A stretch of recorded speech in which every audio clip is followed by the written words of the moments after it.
All right, good afternoon. It is September the 8th, 2020. We have two city council meetings today. We have an agenda review meeting that we'll start with, and then our regular scheduled city council meeting. So I'm going to call the agenda review meeting to order. Madam Clerk, do we have any residents or otherwise that would like to speak on items that are contained on the consent agenda?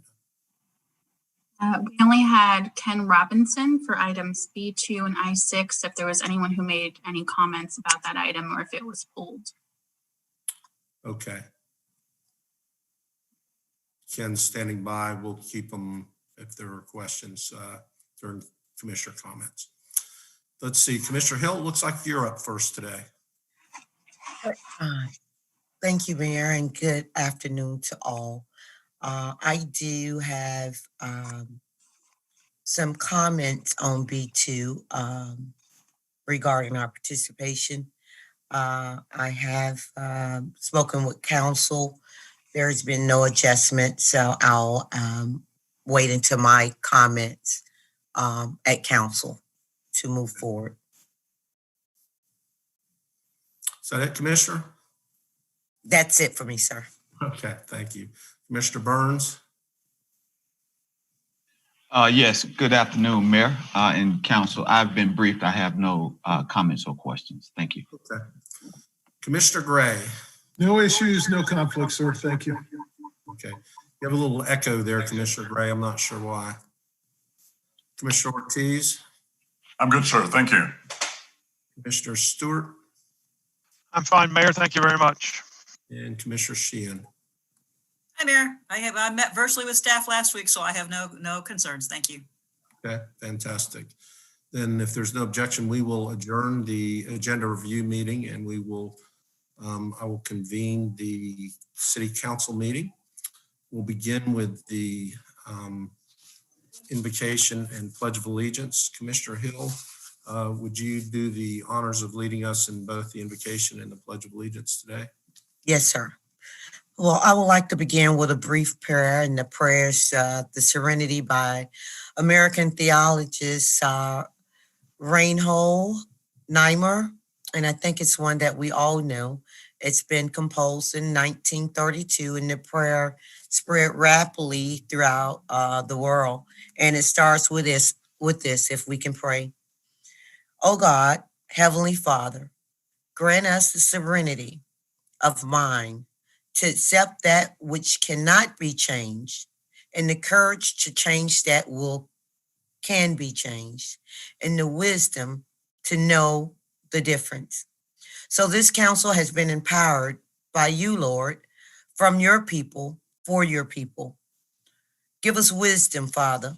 Give us guidance and insight as we seek inclusion and equity for all in this city and abroad, that only you can provide.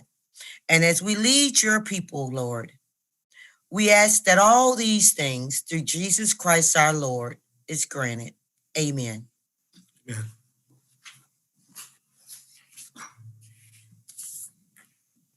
I pledge allegiance to the flag of the United States of America and to the republic for which it stands, one nation, under God, indivisible, and with liberty and justice for all.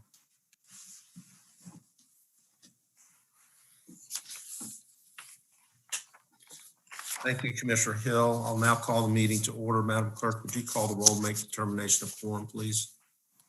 Commissioner Gray? Here. Commissioner Ortiz? Here. Commissioner Stewart? Commissioner, you're muted.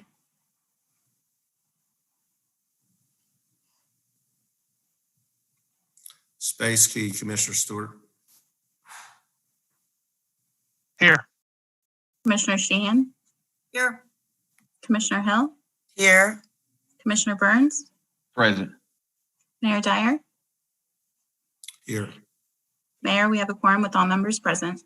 Thank you, Madam Clerk. Our first order of business is consideration of the minutes from agenda review and city council meeting of August the 10th, 2020. So moved. Second. Motion by Commissioner Hill, second by Commissioner Stewart. All in favor of the motion indicate so by saying aye. Aye. Aye. Aye. Those opposed, motion carries. Okay, we don't have any awards presentations or recognitions today, so we'll move right into the mayor's update. And I'd like to begin by offering the city council's condolences to both Commissioner Hill and to Commissioner Burns. Commissioner Hill, we send our sympathy at the recent passing of your brother, Edward Lewis Hill. And Commissioner Burns, please accept our condolences on the passing of your grandmother, Arizona Albert Page. Our thoughts and prayers and support are with you and your family. And if we could, let's just take a few minutes or a few seconds of silence to meditate. Thank you.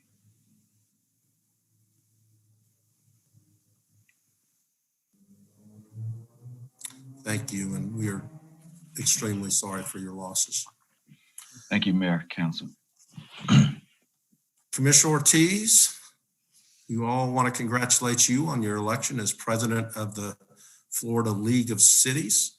There are more than 400 municipalities statewide, and Commissioner Ortiz is leading them all. We want to thank you for your commitment to empower municipal governments and promote local home rule.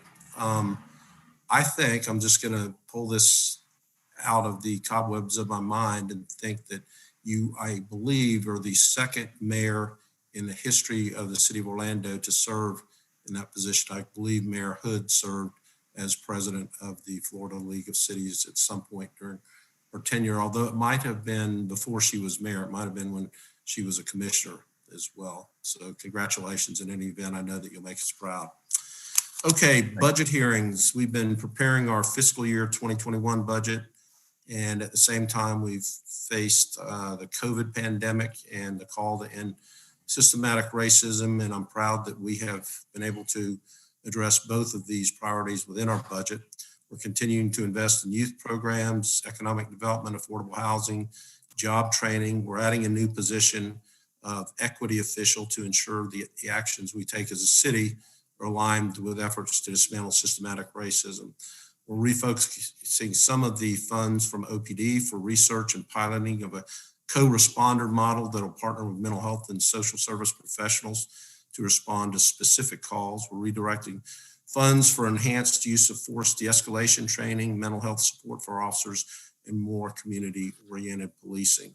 City continues to ensure that we are going to deliver superior services, programs, and amenities that our community depends on, and we will not be raising our millage rate. We'll be keeping it the same for the 7th year in a row. We will have our first scheduled public hearing tomorrow night at 5:01.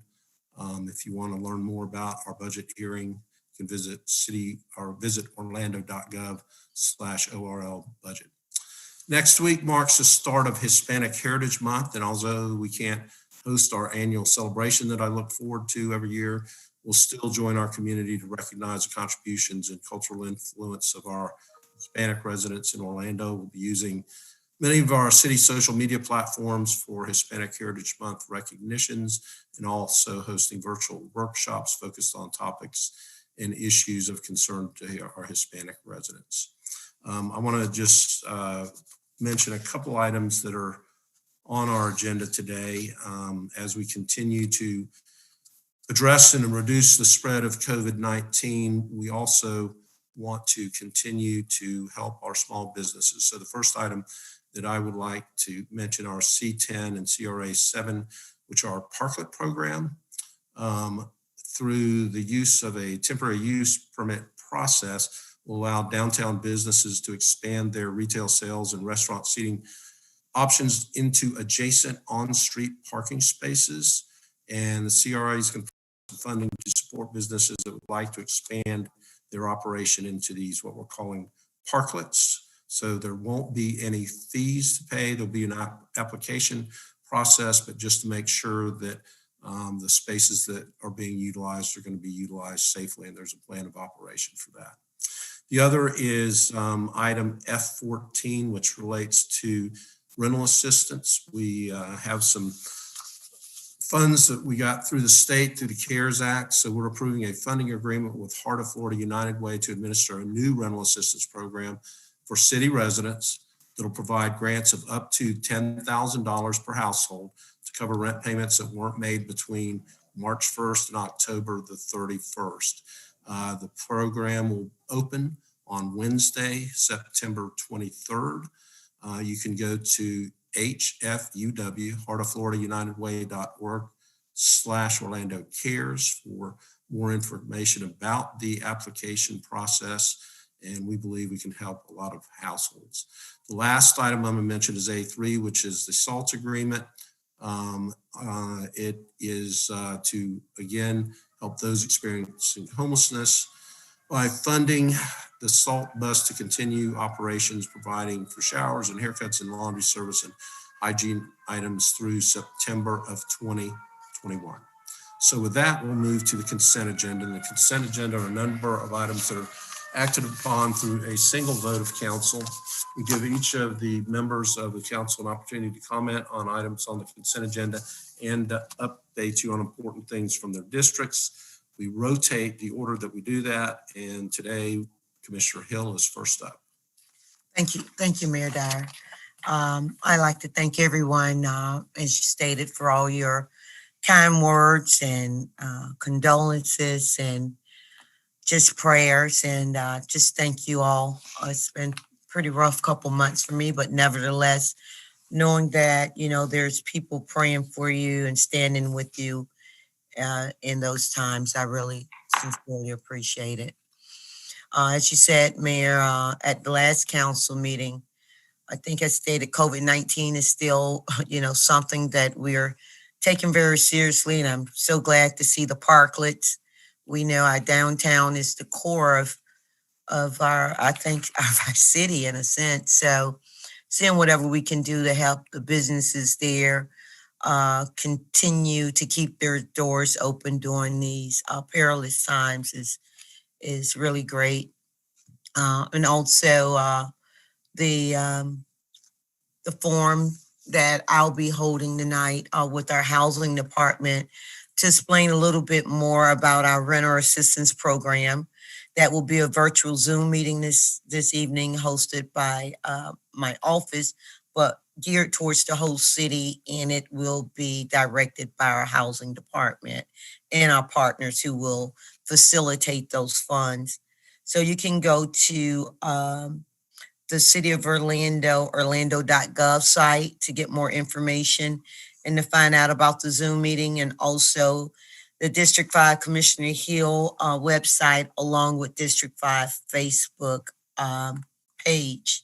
In addition, we need to be reminded that our 2020 census is so very important, and we need to continue to reach out to our residents to make sure that they are counted. And I work with your Census Advisory Board, Mayor, that are doing a phenomenal job and giving key strategies on how we can get those numbers up. I think throughout the city, we're just halfway there in some of the areas, particularly Paramore, we're undercounted. And so we're just trying to find some more efforts to get those numbers up, because we know that can't do this with every 10 years. I think the deadline is September the 30th. So the urgency is here. Before I go to some of my past updates, Mayor, I do want to go towards an item on our agenda, and it is item B12 with our Hubbard Construction roadway projects there in the Packing District, which is an $18 million. Sure, I think that's B2 rather than B12. Oh, I thought it said B2. I apologize. B2, you're absolutely correct, Mayor. And it consists of new and reconstructed and existing utility facilities, including water, sanitary sewer, stormwater, construction, new asphalt, roadway and parking, and a host of other things, concrete, sidewalks, striping and pavement, landscape and irrigation, which is an $18.1 million contract. So if you guys can oblige me for a moment, I took considerable time to write this.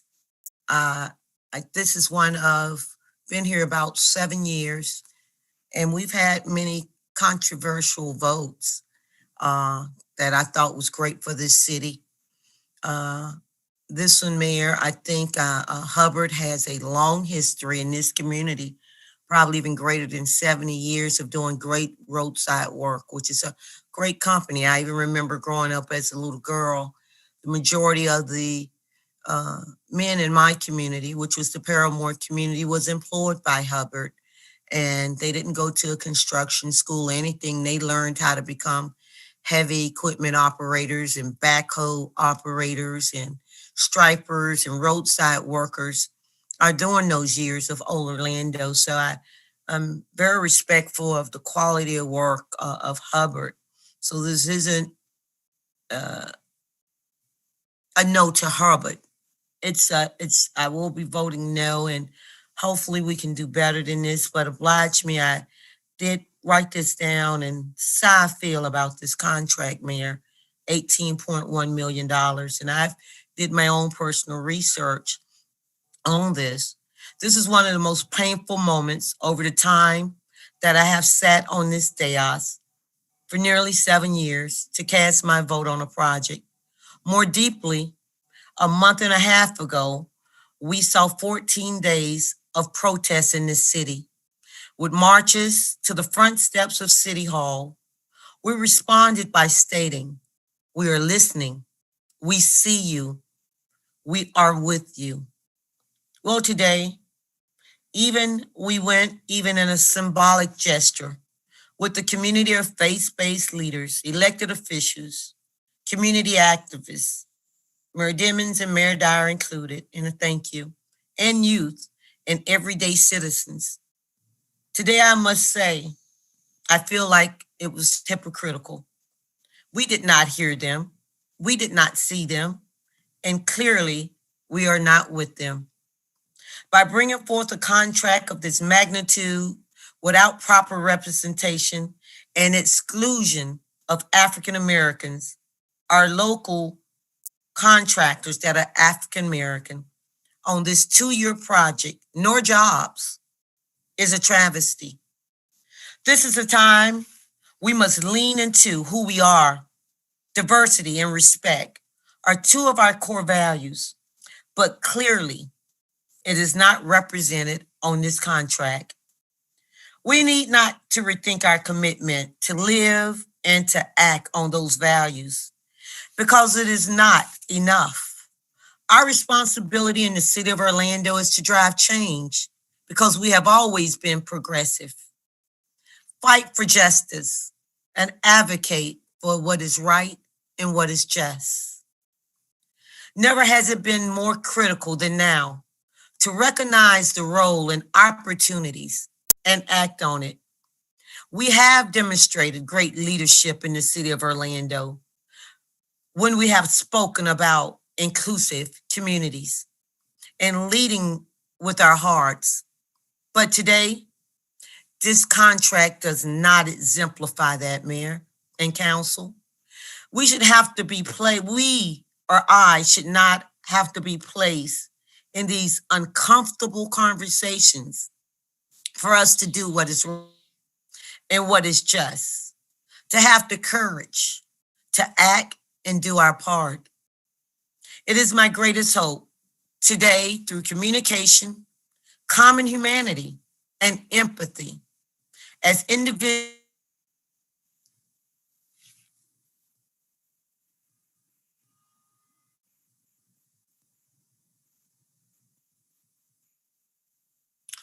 Commissioner, you frozen?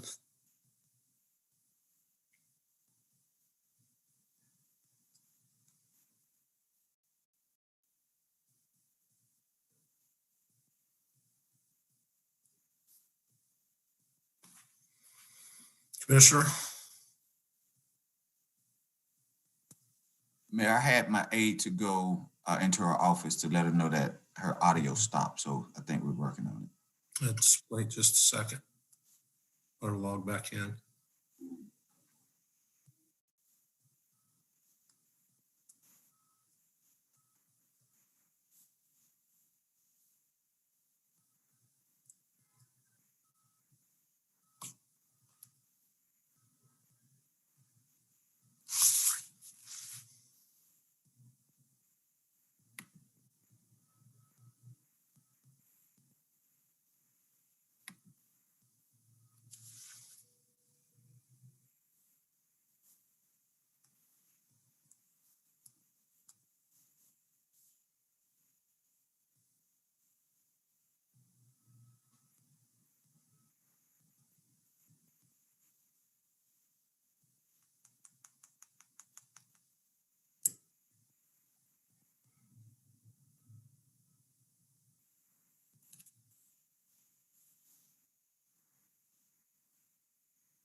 Commissioner Burns, oh, there we go. Commissioner Hill, I think you said the last thing that before you froze was empathy. Yes, sir. It is my greatest hope today, through communication, common humanity, and empathy, as individuals and as a community and as a council, of what I consider economic and institutional racism. Hopefully today it ceases. COVID-19 has added enormous tension to our lives as masses of people are out of work.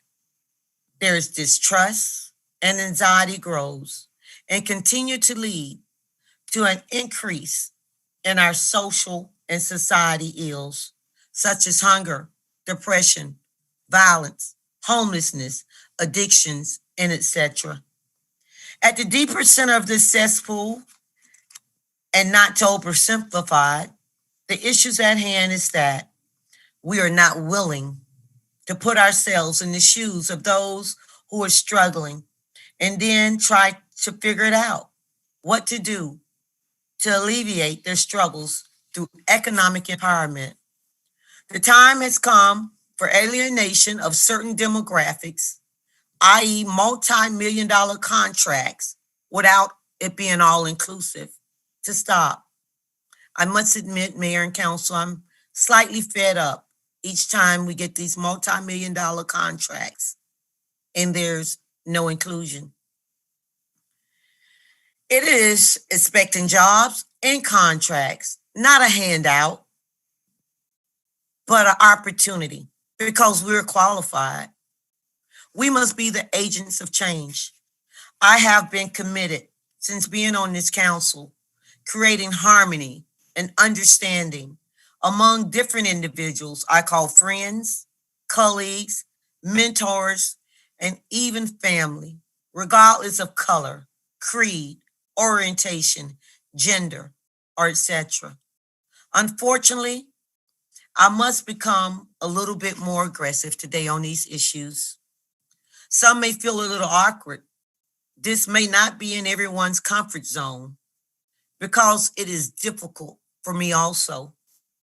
Today we have a $18.1 million contract. $18.1 million contract that has 11.2% Hispanic participation, 2.2 women business participation, both of which are white women, and 0.00% African American participation, with a total percent of 13 point minority participation. No, this is not about white. This is not about Hispanic, necessarily not about African American participation. But as the city say, inclusion for all. When the city's policy and goal is 24% minority participation, one individual was 10% and another was 1%. And with the women, it made 2. So that made a total of 13% with 4 people from another diaspora. The pandemic has magnified the economics and racial disparity. It is my belief by not including African Americans in projects at levels near the population level in our community is a social crime and an equity crime. And it increases the burden in our community trying to survive, i.e. crime increase, domestic violence increase, juvenile detentions increase, child abuse increase, human trafficking increase, homelessness increase, and so does despair. I say it's sad that we are the city beautiful, but do not see the beauty in employing all and in contracting all in the African American community. Surely in the city of Orlando, we can do better, for we are a good city. We are a resilient city. We say we are a city together and a city united, though this contract does not seem united for our residents, and more so for the people that look like me.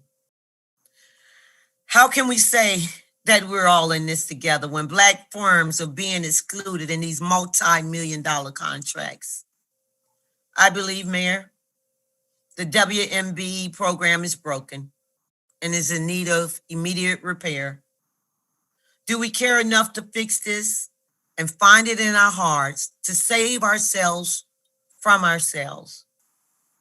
So, Mayor, I truly believe we can do better. I've spoken with Dr. Phillips, Kim Brown, and he has committed with all the contracts that Dr. Phillips have to do more to target those within the communities that they're building in. This particular project is less than a quarter mile of a community called Mercy Drive, where we see high crime, where we see hopelessness and despair. I even asked staff to reach out to Hubbard to say, if we cannot get the numbers up, can you give them jobs? It is a 2-year project, and I believe the best social program is a job. And they denied jobs, and they have denied contracts to those indigenous people from those communities.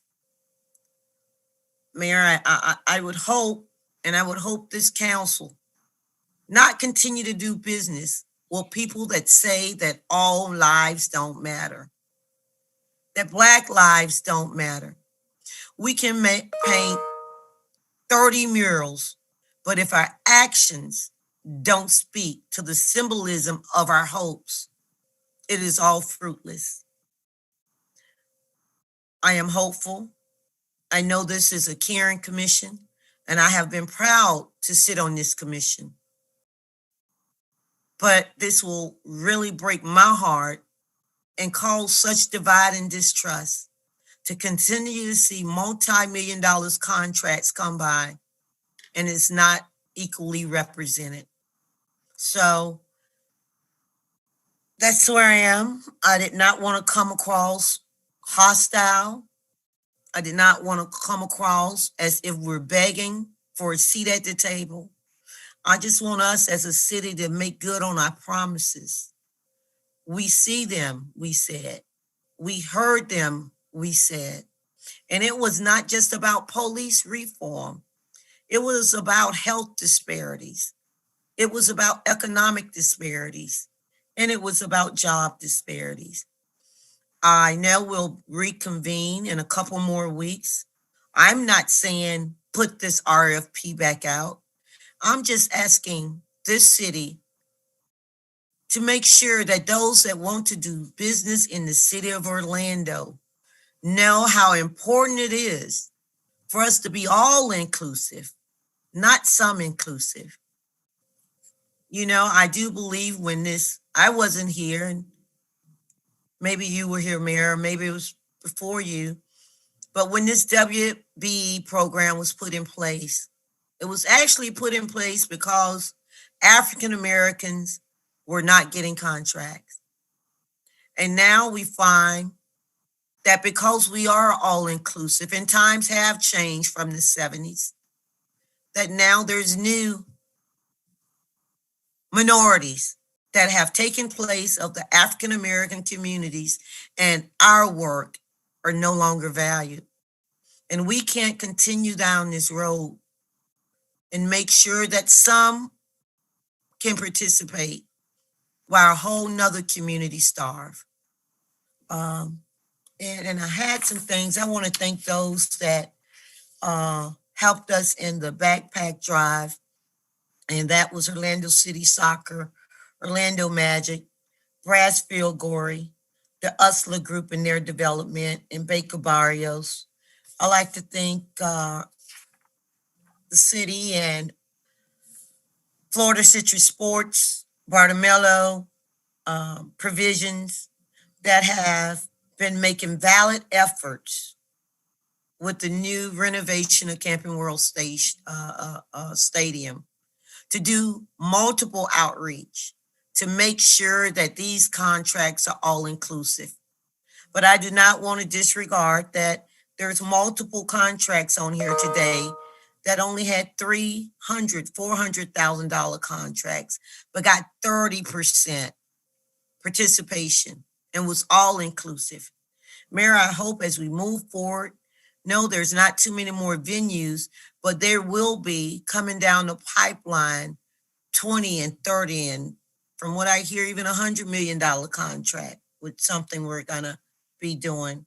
And that we now add the blueprint to these multi-million dollar contracts.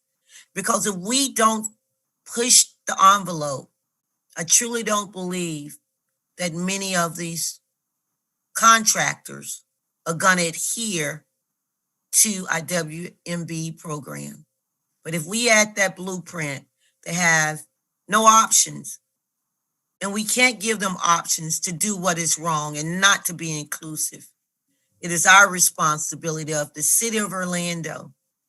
If you're gonna do business with the city of Orlando, we are going to treat each person fairly and no one's excluded. So with that, Mayor, that's all I have. I will hope this is come off the agenda to the next, when I've spoken with Dr. Phillips and have a commitment as they move forward, how they're gonna try to right some of these ills. But today is the day, and we're talking about $20 million with not one African-American, not even sweeping the floors on that roadway. That's all I have, Mayor. Thank you, Commissioner Hill. Commissioner Burns? All right, thank you, Mayor. And I'd like to just start off by my comments by thanking Lisa Early and the Family Parks and Recs team for the improvements at Barker Park that have helped with the traffic flow and reduce noise in the for the area residents. We still have a lot of work to do, but these improvements are definitely a step in the right direction. And Mayor, if I could back up, I want to thank you and the City Council for your condolences for the passing of my grandmother who lived to be 98 years old. You know, the nurse said that she woke up that morning, had breakfast, and just closed her eyes and went to sleep. So she passed away peacefully as she lived. So thank you for your condolences. Also, I'd like to acknowledge my liaison officer, Officer James West, who has been tapped to lead the OPD Citizens Police Academy. I did have the opportunity to attend the first meeting, so I'm proud of Officer West and what he continues to do to inform our citizens on the functions of our police department. Also, I'd like to acknowledge one of the residents of District 6, Ms. Debbie Gaines from the Lake Richmond Estates neighborhood, and she was identified as a city's notable neighbor. I'd just like to thank her for all the work that she's doing to make District 6 in the city of Orlando a better place to live. To start the school year, my office gave away over 1,000 backpacks as well as supplies to students in the region. And I'm proud that we're able to help so many students with some of the contributions that were given by community partners.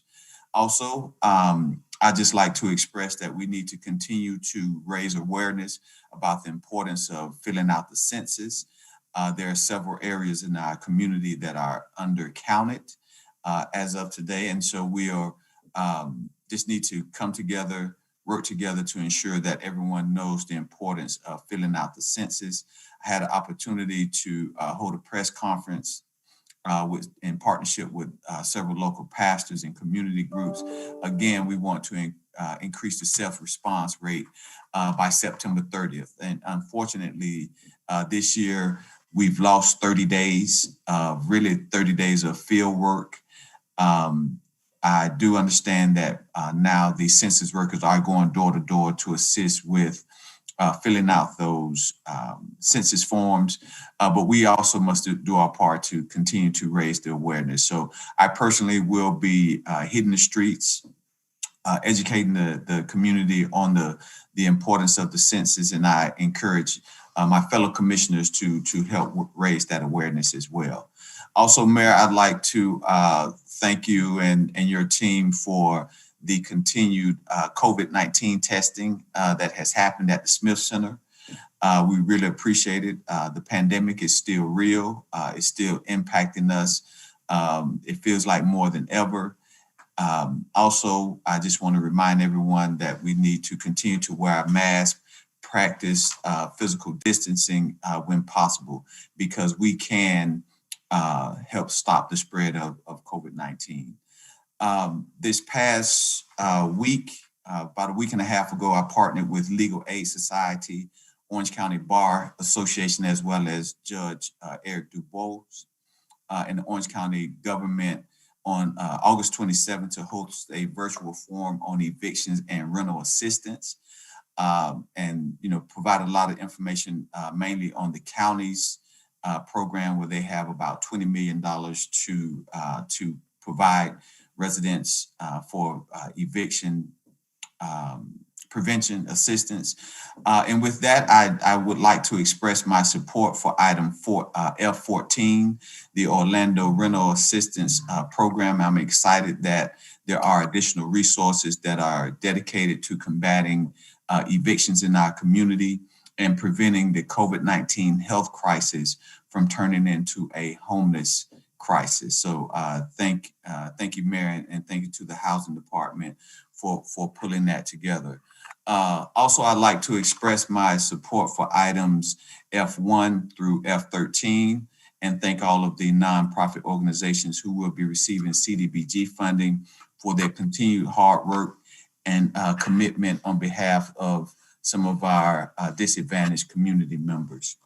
Also, Mayor, I would like to express that I share in the concerns that was so eloquently presented by Commissioner Hill regarding our MWBE contracting process and practices.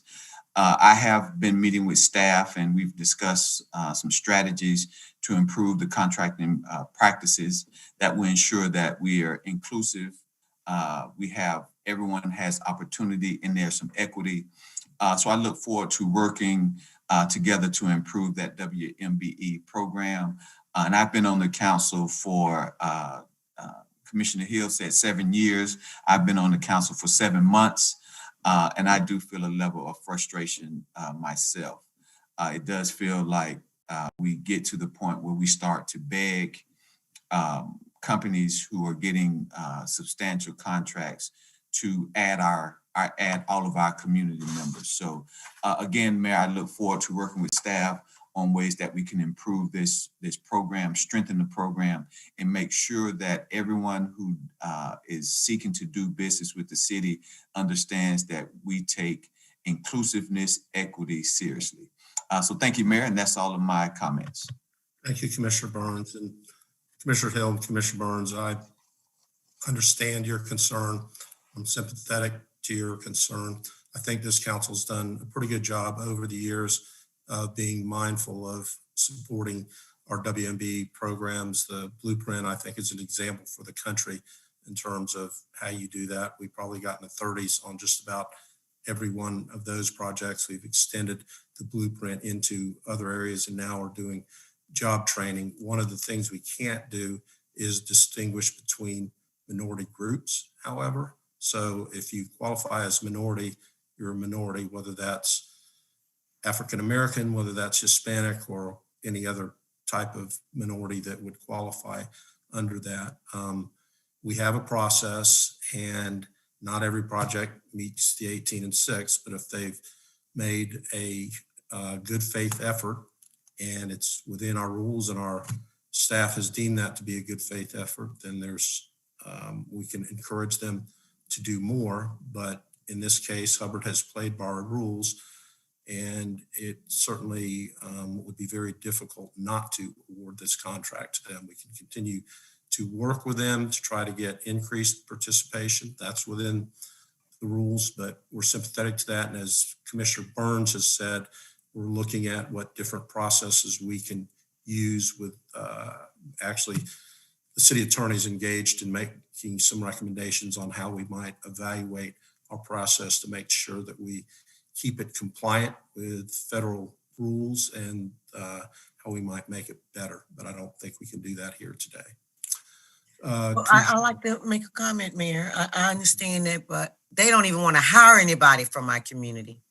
They don't even want to hire anyone from our community, right? That's a problem, and I get it. I don't mind losing the vote, but somebody got to say something. We got to put something in order. Commissioner Hill, you're absolutely entitled to do that. And I said, I understand, and I'm sympathetic to that. So we will also encourage them to make sure that there's some representation within the workforce.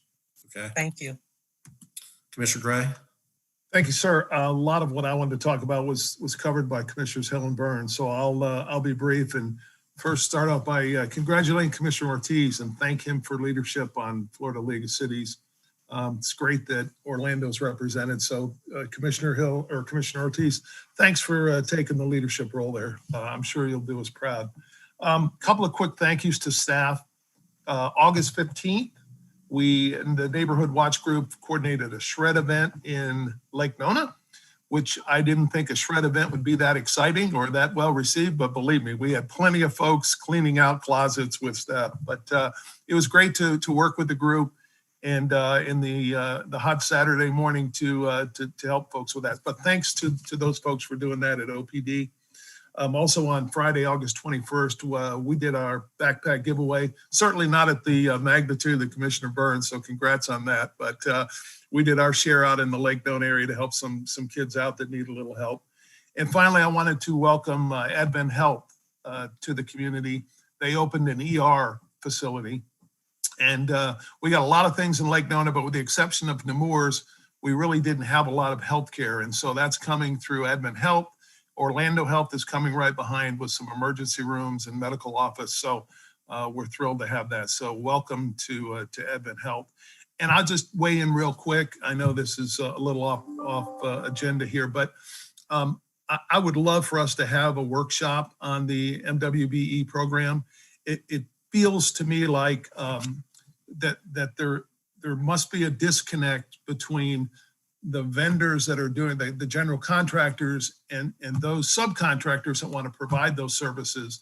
While I don't know near the detail as some of the other commissioners, it seems to me that if I'm in this case Hubbard, I would want it any way I could to get as many qualified minority contractors on that job. It's just in their best interest. So perhaps, and I don't know this for sure, but perhaps we need to work as a city to better connect the MWBE subcontractors with the general contractors so that each side understand the qualifications of each, and perhaps that'll help get a little more participation. So a suggestion, but I'd love to put in my 2 cents if we did a workshop on that. And if we can improve our program, great.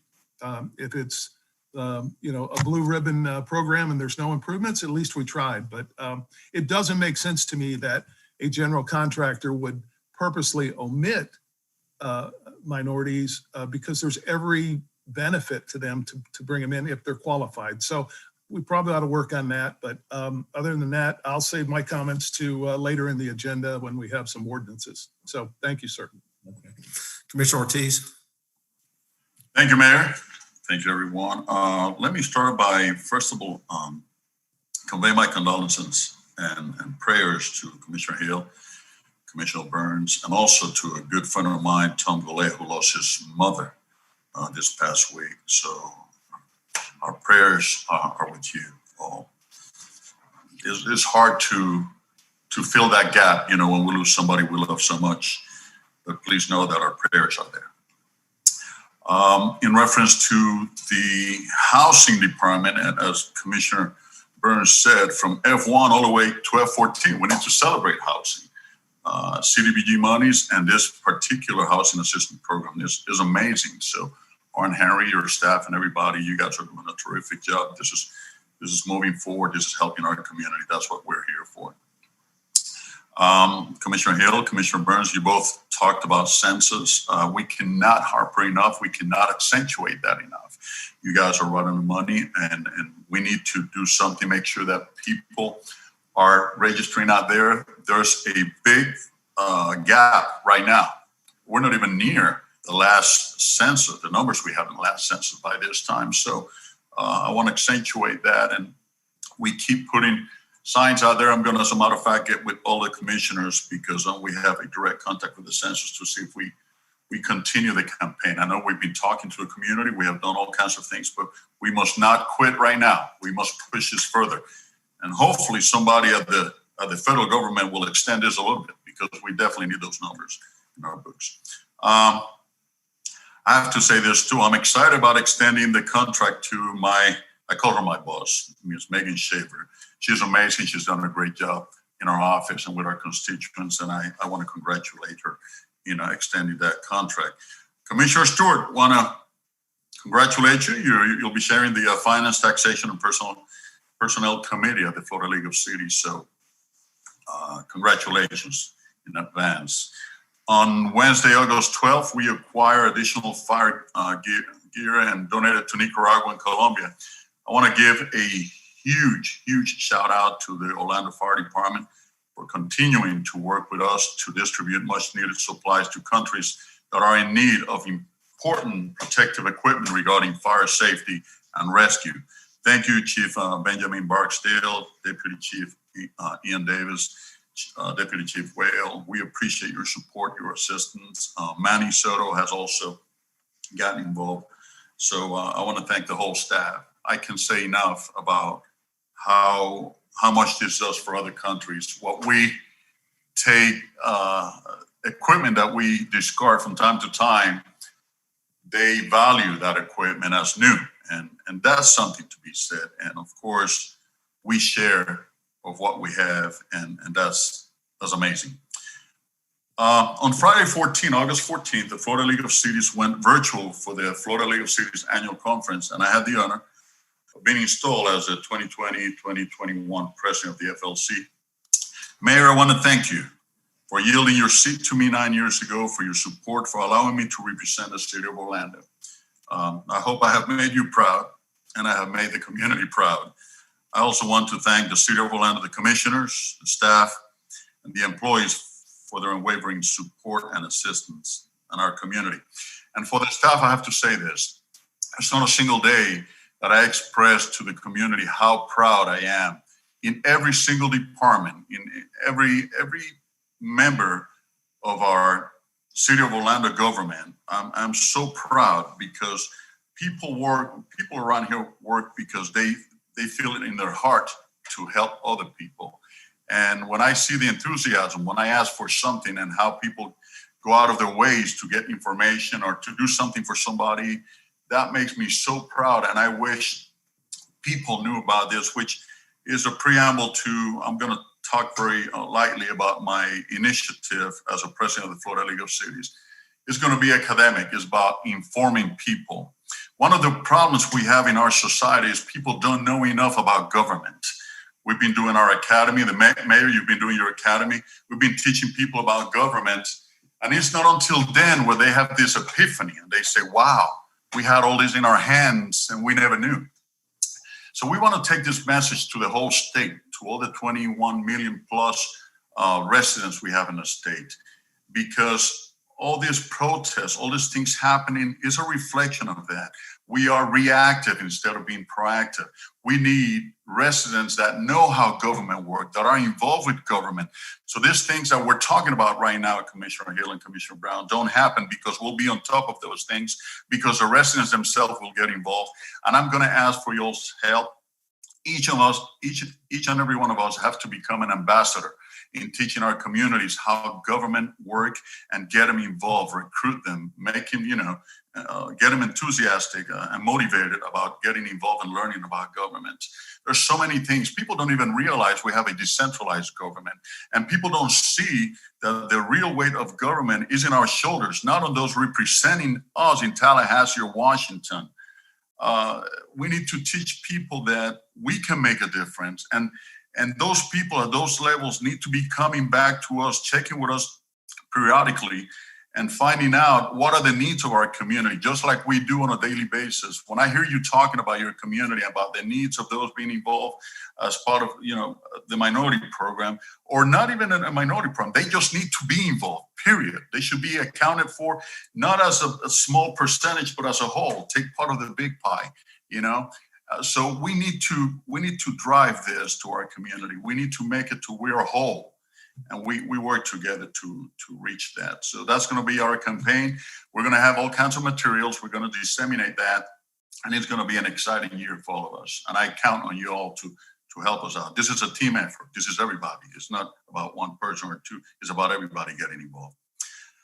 And my last announcement, on Thursday, August 27, we hosted our biweekly virtual Neighborhood Leaders Council meeting. On this particular call, we had our team from the Office of Business and Financial Services who presented the fiscal year 2021 budget to our leaders.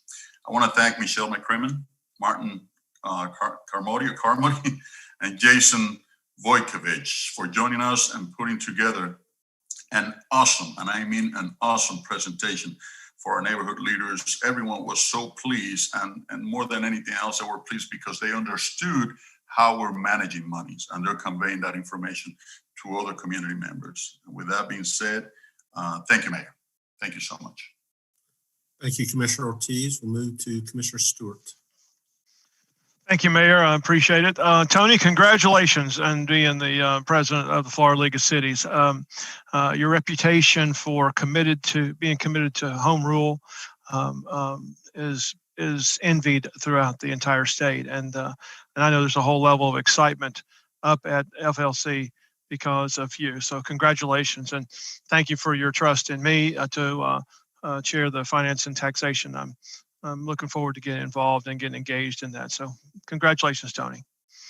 A couple things I want to kind of go through quickly, but Mayor, one of the things that we have often seen and not often plugged as well is that our staff is doing a great job trying to come up with creative solutions in a very difficult pandemic time. One of the things that we did was create some learning pods. Some of y'all have read all about it. I've had a chance to look at the College Park and the Rosemont learning pods there in my district. It was really cool to spend some time with the kids out there. These are kids who don't have access to computers typically, who are doing online learning, and they're doing the online learning actually in our taking access of our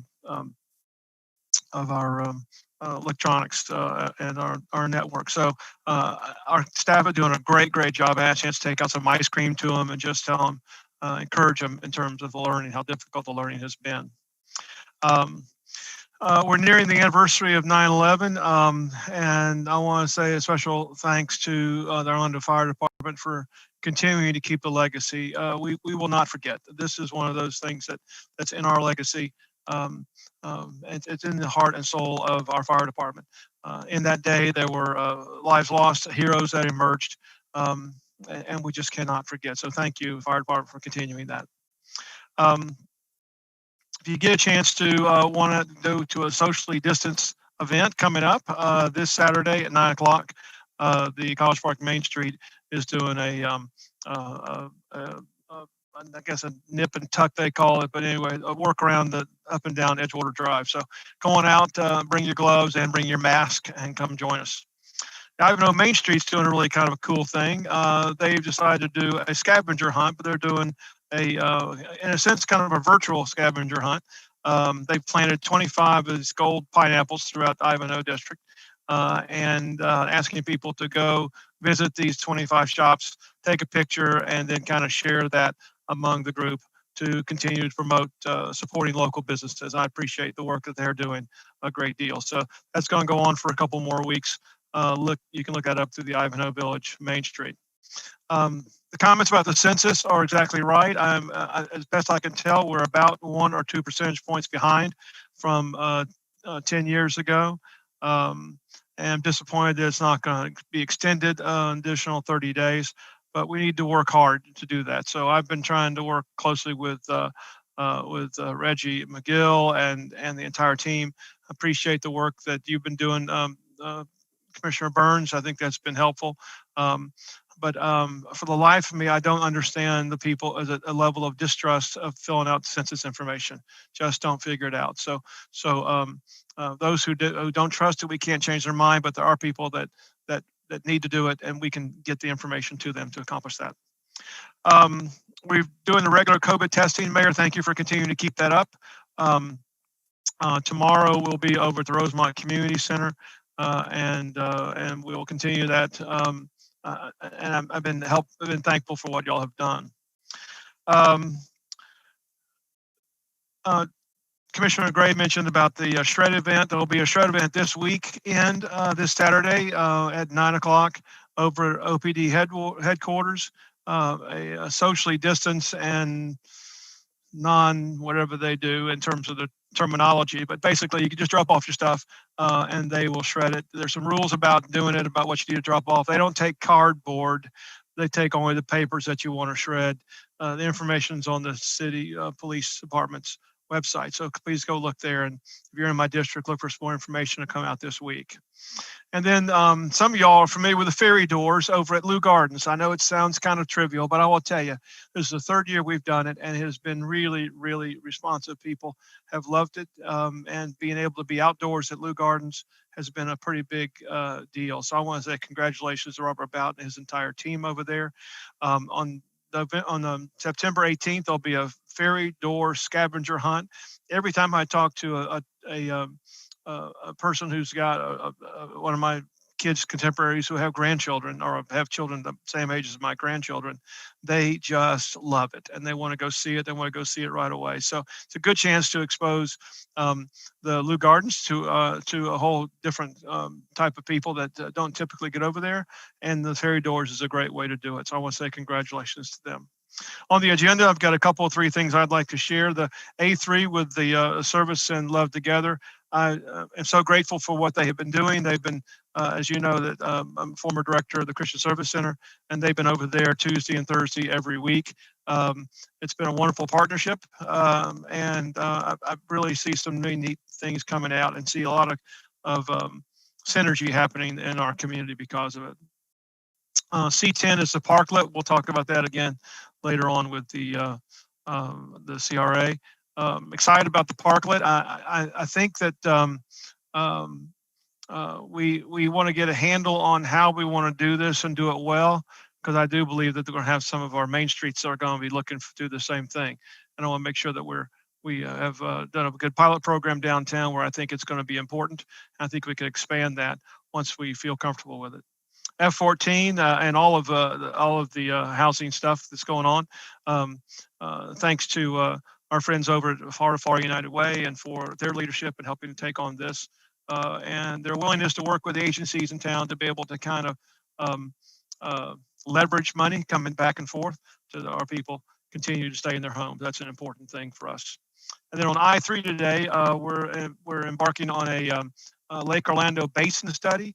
Some of y'all may know we've had some challenges over the course of the past couple of years trying to figure out what's going on over there in that basin. So we are embarking on that, and in that we are asking. This is a agreement to ask Orange County to step in and be a partner with us on that. So we're going to see a study that will come out and help guide us, I think, over the course of the next couple of years on how we can make that area safer and make the lake cleaner. So, and that's all that I have, Mayor. Thank you very much.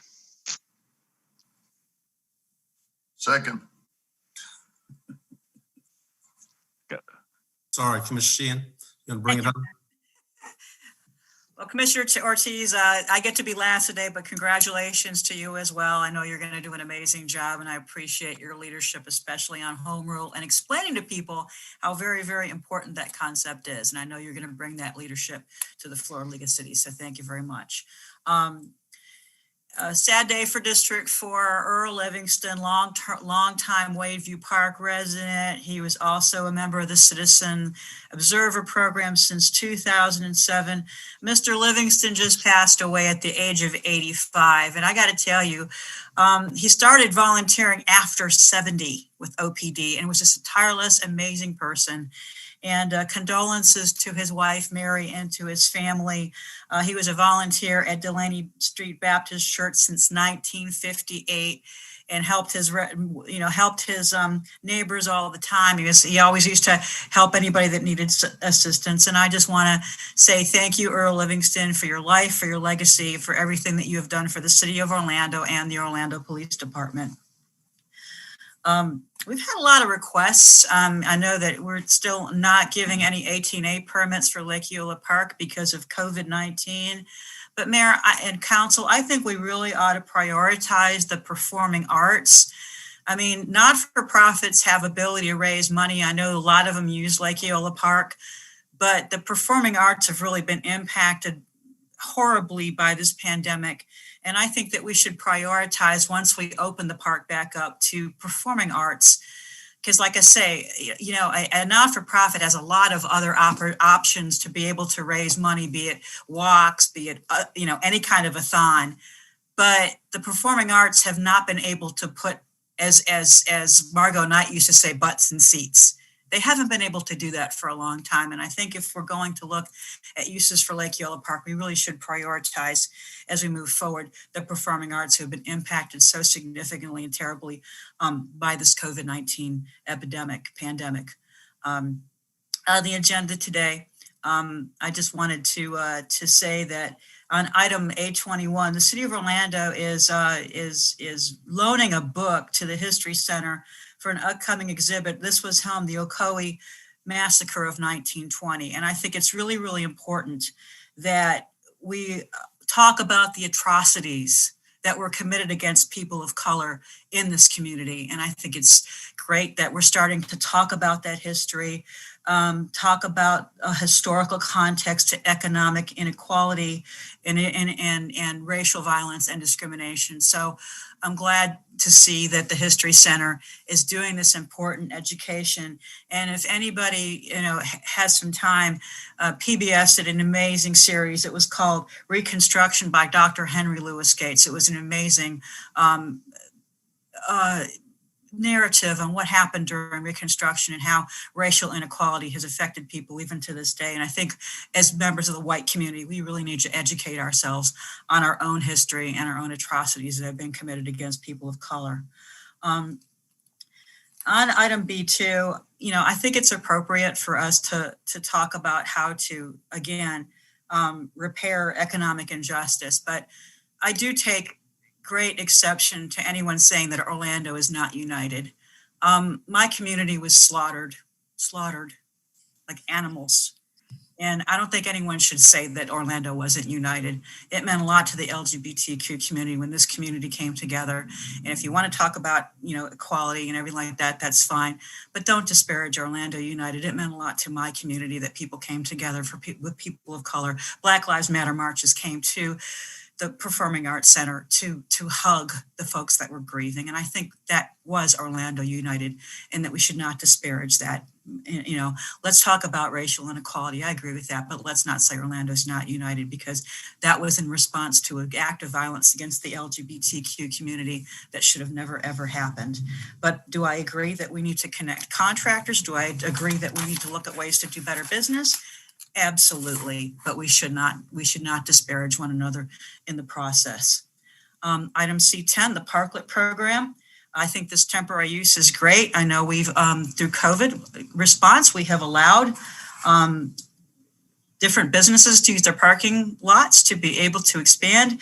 But a lot of the businesses downtown don't have that ability, because they don't have parking lots. So I think this is a great way to kind of do that. I know that Thornton Park has been looking forward to this, and some of the other main streets. So I think this is a wonderful way to respond in that way. And another item on the agenda today is item C11, Small Businesses Side Grant for Orlando Chiropractic, great business in Mills 50. Again, it's the small things that make a big difference to small businesses, especially in this difficult time. And again, I think it's great that we're doing the rental assistance. And Mayor, I think we really need to, be able to figure out how to share that along our social media platforms, especially since, it's limited, or we have limited availability to go to neighborhood meetings, and I'm sharing what I can when I do go, but we're, missing on some of that. So I think being able to push this through social media so people know how to get the links would be a really great way to connect people. Item H4, crosswalk enforcement, so important with pedestrian safety. And that's all I had, Mayor. With that, I will move the consent agenda. Second. Motion by Commissioner Sheehan who was the second? Ortiz? Yes, ma'am. Yes, sir. I just wanted to be noted that my vote is no on B2, Mayor. Commissioner Burns, did you want to know there as well? No, sir. Okay. Also, Mayor, I forgot to mention on ordinance first read number 5 that that zoning is going to give me a deeper dive, and I was hoping for a continuance on the item of September the 21st. Since it's advertised, we're simply going to open it and then defer it. Yes, sir. Okay, all in favor of the motion indicate so by saying aye. Aye. Aye. Those opposed, so the motion carries. Show Commissioner Hill voting no on B2. Okay, if there's no objection, we will recess the city council meeting and we'll convene the CRA meeting. Thomas, are you out there? There you are. Let's take up the number 1. I think I can handle the minutes here. So number 1 is the CRA Advisory Board minutes from June 24th. Is there a motion to accept those? So moved. Motion by Second. Commissioner Sheehan, second by Commissioner Hill. All in favor of the motion indicate so by saying aye. Aye. Aye. Those opposed, motion carries. Okay, CRA minutes of August the 10th. So moved. Second. Second. Motion by Commissioner Burns, second by Commissioner Sheehan. All in favor of the motion indicate so by saying aye. Aye. Aye. Aye. Those opposed, motion carries. Number 3, okay, Thomas, budget and budget resolution. Thank you. Good afternoon, Mayor and Commissioners. Item number 3 is adopting the fiscal year 2020-2021 Community Redevelopment Agency budget and the budget resolution. Staff has conducted in-depth briefings on the budget, and if there are no questions, staff is requesting the CRA adoption of the proposed 2020-2021 CRA budget and budget resolution. So move. Second. Motion by Mayor. Commissioner Hill, second by Commissioner Sheehan. Question, Commissioner Burns. Mayor, I'd just like to give a statement. As you know, I serve as the president and CEO of the Healthcare Center for the Homeless, and the CRA's budget this year, and for many years prior to my service on the CRA, has provided funds that provide a modest grant to the Healthcare Center for the Homeless. The amount of that proposed funding for this year is $64,000. None of that money goes towards my salary. Additionally, these funds would not be granted to HCCH unless and until the CRA and the Health Center enter into a separate written agreement. Such agreement will come back before the CRA for individual approval in the future. And I want to make it clear that when this specific item comes before the council, I will abstain from voting on the funding agreement between the CRA and the Healthcare Center for the Homeless, and will fill out the proper paperwork required for noting this information and provide that information to the city clerk. So thank you, Mayor, for that time. Thank you, Commissioner. Madam Clerk, make sure that the Commissioner's statement is reflected in the minutes. Okay, we have a motion second. Discussion? Hearing none, all in favor of the motion indicate so by saying aye. Aye. Those opposed, motion carries. Number 4, Thomas. Number 4 is approving a downtown Orlando holiday decor and lighting services contract amendment. This amendment has 2 key components. The present contract is for a 3-year period from the date of execution of September 9, 2019, with 2 possible 1-year renewals. After assessing the holiday decor and lighting at Lake Eola Park after the 2019 holiday season, Park Department staff and CRA staff determined that there were areas that could be further enhanced to provide a superior experience to the public. As a result, the CRA staff is interested in reallocating funding that was originally earmarked for City Hall Plaza and reallocating that to Lake Eola Park. The total is $28,000 for product and another $5,000 for related services annually for the remainder of the contract. In addition, on this amendment, if you recall, Commissioners and Mayor, at the end of 2019 holiday period, there was a very unfortunate incident of vandalism, major vandalism of the tree, the Christmas tree, or the holiday tree, I should say. After an insurance investigation was complete, the City of Orlando did receive a check in the amount of $96,775 to be applied to the repair or replacement of the tree.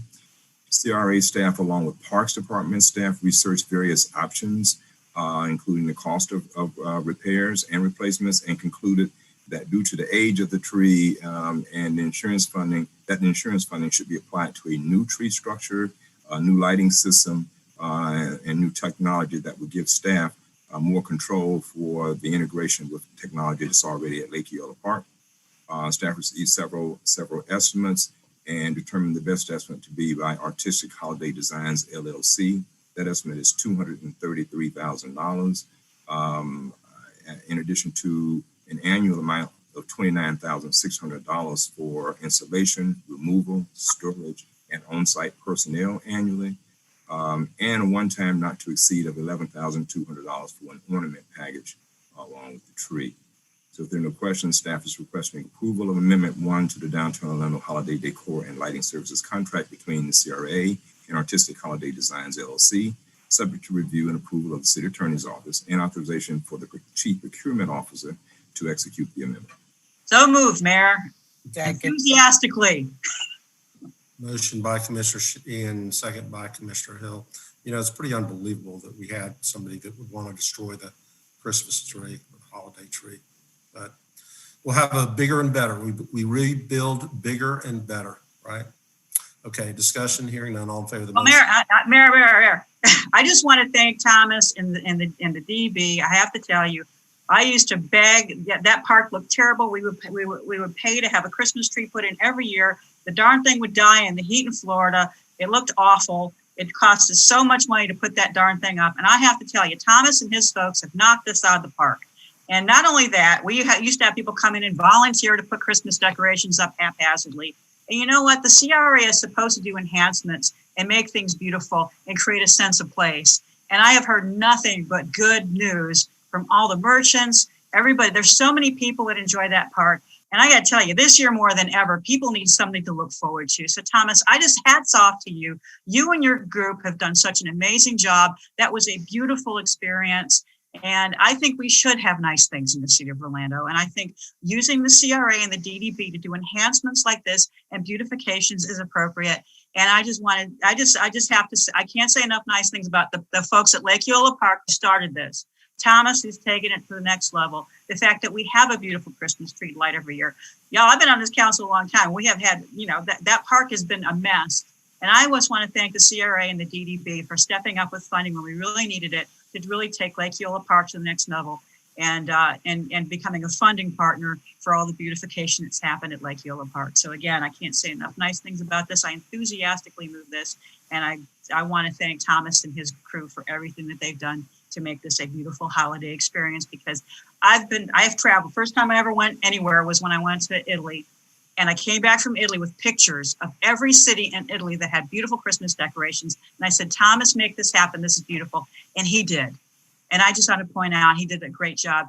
And you know what? I think that our decorations rivaled those of some of the beautiful towns in Italy. So thank you, Thomas. Well said, Mr. Sheehan.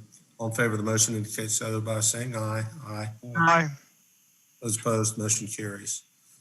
Okay, Thomas. All right, thank you. Thank you very much, Mayor, and thank you, Commissioner. I appreciate those words for the staff at DBCRA and Lake Eola. Item number 5 is approving a downtown commercial and residential building improvement program funding agreement between the CRA and 743 North Magnolia Holdings, LLC, for property located at 743 North Magnolia. As you recall, Commissioners, this program allows for a 3-year interest-free deferred loan for facade and building stabilization improvements to existing properties within the downtown CRA. 743 North Magnolia Holdings has applied for assistance under the program for that property. The funds would be used to improve architectural lighting and awning, exterior painting, HVAC, as well as the roof replacement.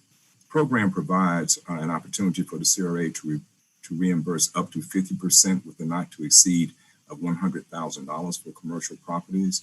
The capital investment for this proposed improvement would be just over $132,400. Therefore, the applicant is eligible for funding assistance of up to $66,243.79. The Grant Review Committee has met and recommended approval, and staff is requesting that the CRA approve the Downtown Commercial Residential Building Improvement Program Funding Agreement between the CRA and 743 North Magnolia Holdings LLC for 743 North Magnolia Avenue, subject to review and approval of the City Attorney's Office, and authorizing the Chair of the CRA and the Executive Director to execute such funding agreement. So move. Second. Motion by Commissioner Hill, second by Commissioner Sheehan. Is there discussion? Hearing none, all in favor of the motion indicate so by saying aye. Aye. Aye. Those opposed, motion carries. All right, and number 6. Thank you, Mayor. Number 6 is another approving of another downtown commercial and residential building improvement program funding agreement, this time between the CRA and Chad Lalonde and Patricia Burgunder, for the property located at 206 East Amelia Street, which is residential. The funding will be used for window restoration. Again, the program allows for a match of up to 50%. Residential properties, the not to exceed, however, is $15,000. Proposed improvements are estimated at just over $33,000 for this application. Therefore, the applicants are eligible for funding assistance of up to $15,000. Again, the Grant Review Committee has met and recommended approval, and staff is requesting approval of the Downtown Commercial and Residential Building Improvement Program funding agreement between the CRA and Chad Lalonde and Patricia Burgunder for 206 East Amelia Street, subject to review and approval of the City Attorney's Office, and authorization for the Chairman of the CRA and the Executive Director to execute such funding agreement. So moved. Second. Motion by Commissioner Sheehan, second by Commissioner Hill. All in favor of the motion indicate so by saying aye. Aye. Aye. Those opposed, motion carries. Thomas, anything else to come before the CRA? There's one last item, Mayor. Item 7, as you mentioned earlier, is a companion to C10 on the parklets. This is approving funding related to the temporary parklet program and outdoor dining within the CRA. Would like to point out to the board, just to remind you that the DT Outlook, our community redevelopment area plan, amongst other things, states that there's a need for the CRA to pursue public realm improvements, and specifically mentions opportunities to enhance outdoor dining and furnishing. Additionally, the plan calls for the CRA always to encourage business retention and continue operation of existing businesses. We feel that the use of parklets within the downtown right of way actually fulfills both of these.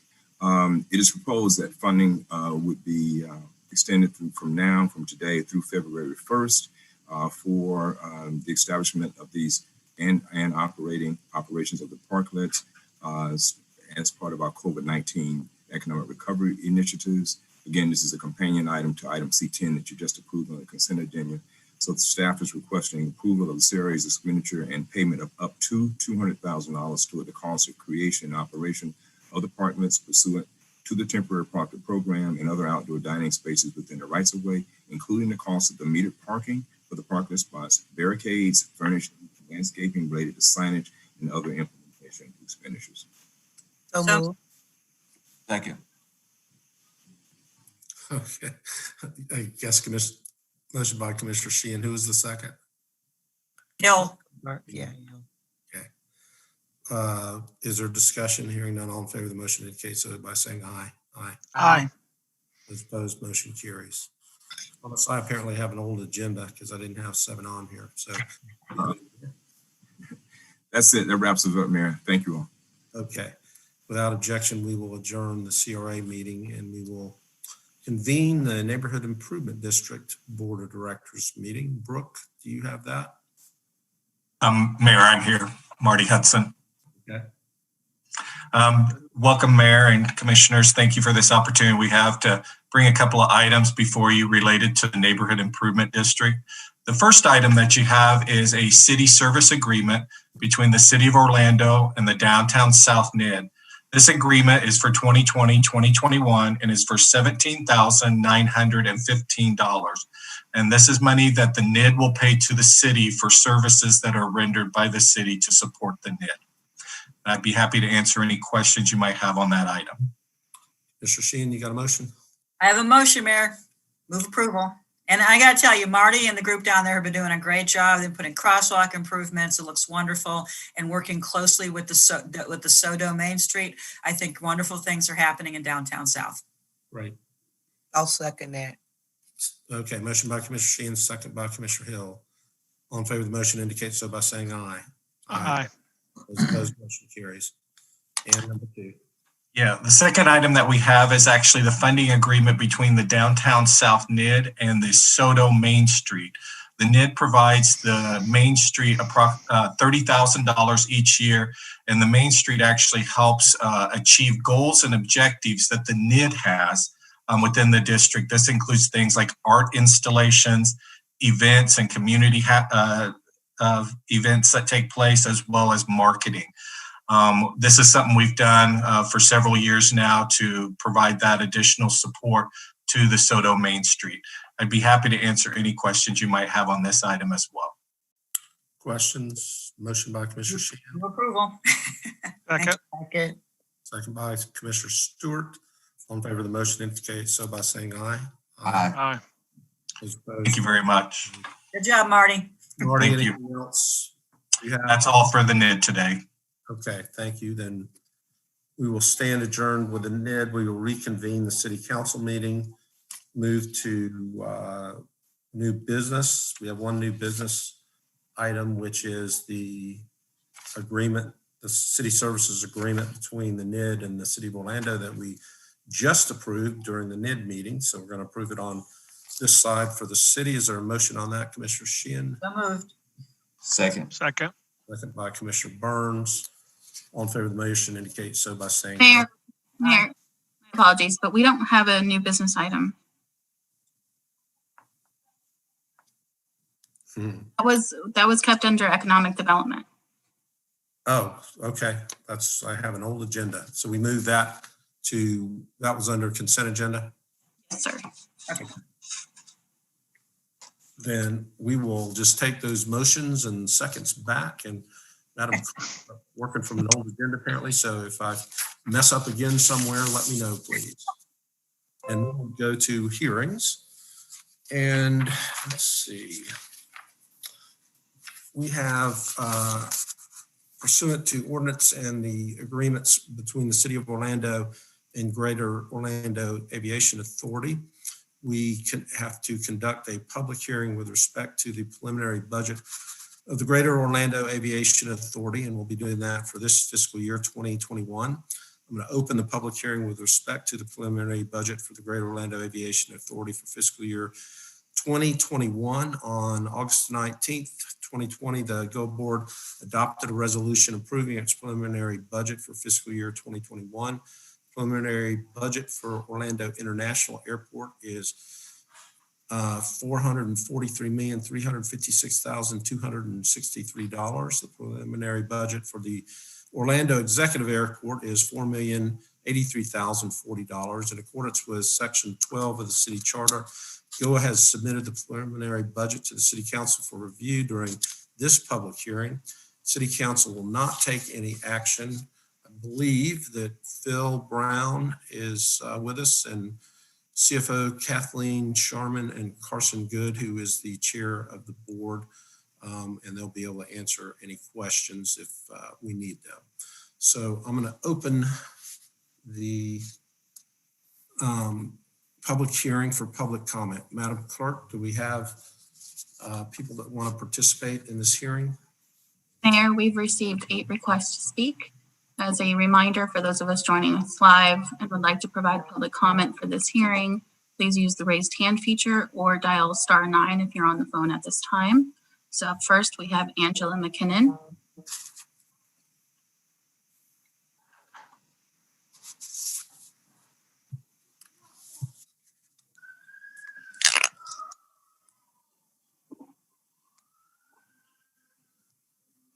Can you hear me? We can hear you.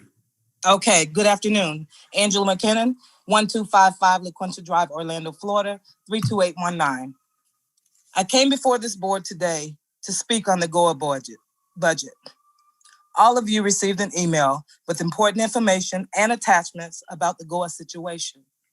It is my concern that GOA budget reflects greatly reduced revenue, including massive rent relief granted to the airport concessionaire companies, without any provisions for a fair recall to employees.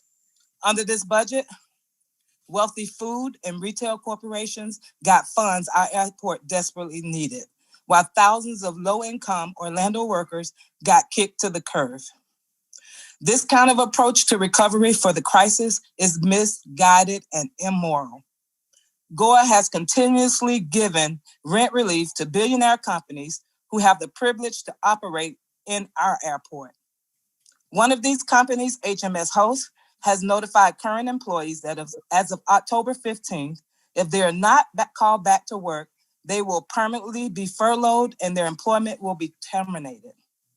Mayor Dyer, you did not stand up for the airport concession workers at the meeting on August 19th. Instead, you made the motion for a massive rent relief package when workers can't even pay their rent. Mayor Dyer, you knew that HMS Host had received over $470 million in government aid since the pandemic hit. This money is benefiting the disgustingly rich Benetton family of Italy, owners of HMS Host, not dedicated employees who made them rich with their hard work. Mayor Dyer, you relied on legal analysts and recommendation of the GOA General Counsel to not stand with workers. Worse, you misled the public by stating that workers were asking for a recall policy to cover only HMS Host workers, when you knew that to be a lie. The policy the workers are asking for would cover the concession companies in the airport, not just one company. When I return from a trip and I'm riding on the shuttle to get to the main terminal of the airport, I hear your voice welcoming travelers to the beautiful city of Orlando. Mayor Dyer, please tell me how this city can be beautiful without respect for its workers. The workers are not asking for the airport companies, including HMS Host, to bring them all back at one time. They understand that there are not many people traveling now. The workers keep coming to your meetings are simply asking that you, Mayor Dyer, support them with fair recall policies at the airport so they can return to their jobs when things get back to normal. This is not a big ask. It's not a cost to the city. It's not a cost for the billionaire Benetton family. Commissioners, I ask that you let Mayor Dyer know that you support the workers and that you want to stand with them and their families, and he should go to GOA's meeting next week and pass a fair recall policy. Fight for justice and advocate for what is right in this beautiful city of Orlando. Thank you all for your time. Let me just respond to that real quick. She's right. The general counsel at the airport advised the airport members of the airport GOA board that it was not within our legal purview to grant the relief that they are asking for. We have certainly said that we sympathize with them, but we don't have the legal ability to impose what their recall procedure or process will be. That being said, Host has put in writing that their process would be to bring them back based on seniority by job category. The other aspect of it is we have to treat all of the concessionaires the same. So whatever we make available to one, we need to make available to the others. So that's kind of the facts where they lay. We have a worker been with the company 20 years and is not working where newly hired workers are working.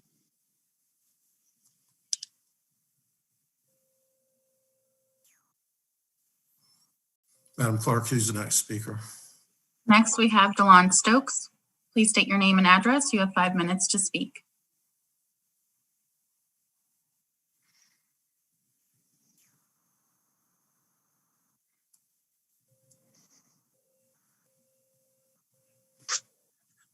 Sorry about that. Can everybody hear me? Yep. Okay. My name is DeLon Stokes. My address is 7100 Udine Avenue. My comment today is for Commissioner Bakari Burns. I work at the airport for HMS Host. Hold on, you have to direct your comments to all the commission and not a single individual. I'm sorry, I just wanted to speak to just one, and thank you for interrupting my time. I would like to reclaim what little time you did take from me. All rules are directed to everybody. I work at the airport for HMS Host Company at Macaroni Grill. I'm very upset about the GOA board of the GOA budget because it is built on injustice to workers. I'm speaking to you today, not as a constituent of the District 6, but as a citizen of Florida and a resident of Orlando for the past 15 years. And to give you a little insight on my experience and fight during this pandemic to keep my job. In August, my coworkers and I received a letter stating that if we are not called back by October 15th, our furlough will be made permanent. That's 783 mostly Black and brown people that will be out of work. Also, in August, at the last city council meeting, Mayor Dyer told me and a few other of my coworkers who spoke that he heard our concerns and asked us to please attend the GOA meeting where we would receive some news. Commissioner Burns, you heard him say those words. However, when we attended the GOA meeting on August 19th, both he and the other 3 members of the GOA board voted to give tens of millions of dollars in rent relief to airport concessionaire companies for the second time, including another $2.5 million for HMS Host, with no requirement that they recall us to work in the future. At the meeting, Mayor Dyer said he sympathized with workers, but he also sympathized with HMS Host as a business partner, and that he couldn't give my coworkers and I what we were fighting for. This GOA budget favors big corporations over regular people.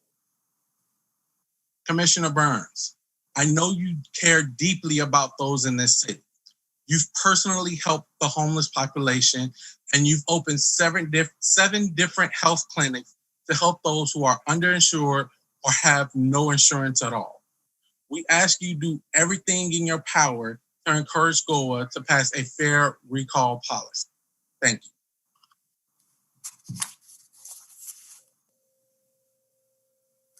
Madam Clerk. Next, we have Courtney Monroe. Please state your name and address. You have 5 minutes to speak.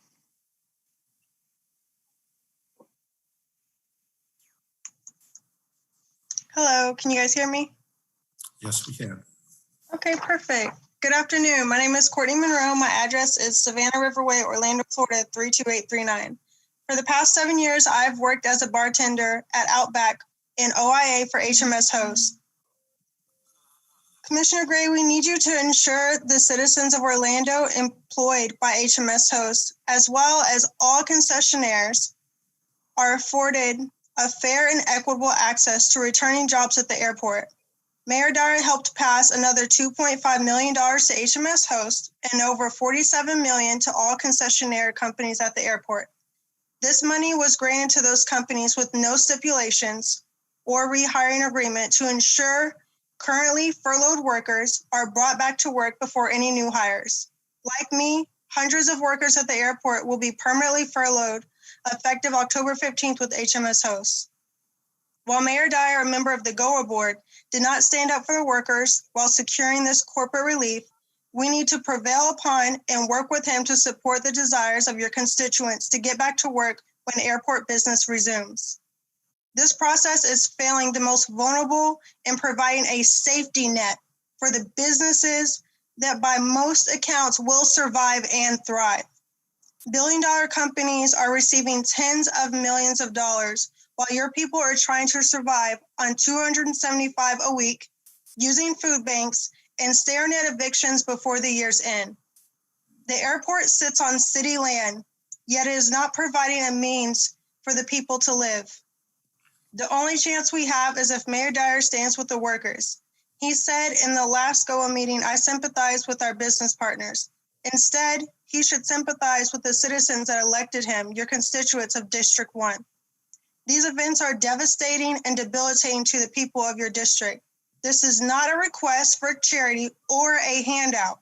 Instead, our tax dollars, use them to help companies survive and demand for that assistance. They bring back tax-paying staff, prioritizing years of service over any new hires. It is the people who bring life to this airport, all while accommodating the ever-changing and growing demands of the customers and ultimately making the city beautiful. So now, Councilman Gray, we need you, as well as everyone on this board, but especially you, Mayor Dyer, to make us, the workers, a part of this relief package given to all concessionaires. A rising tide lifts all boats. Do not let Mayor Dyer sink the boat that's most important, the people. Thank you.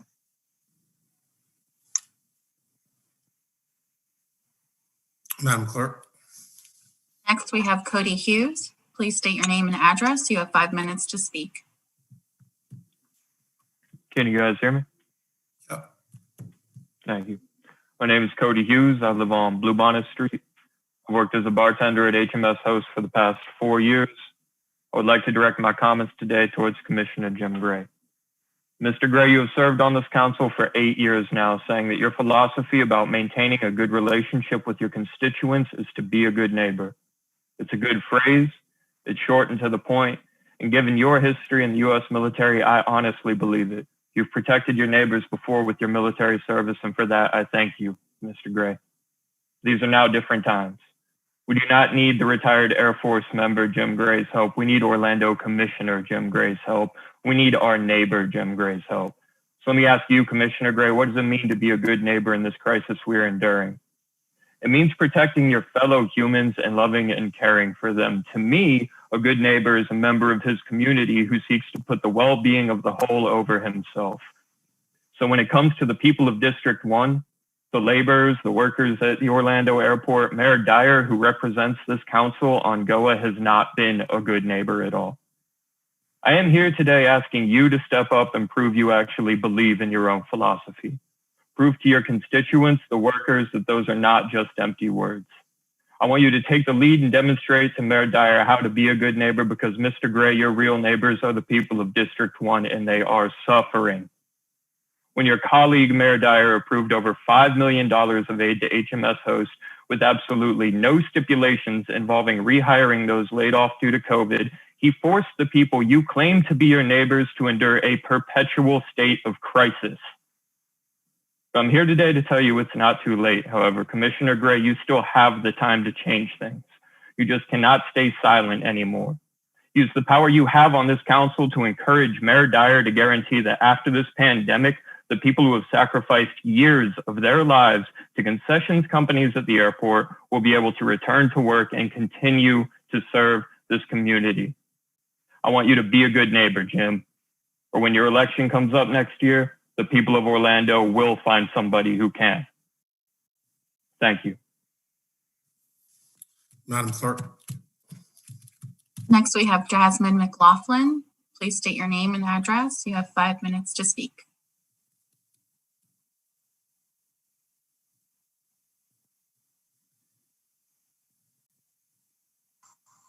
Hello, can you guys hear me? You can. Yes, give me one moment. So sorry.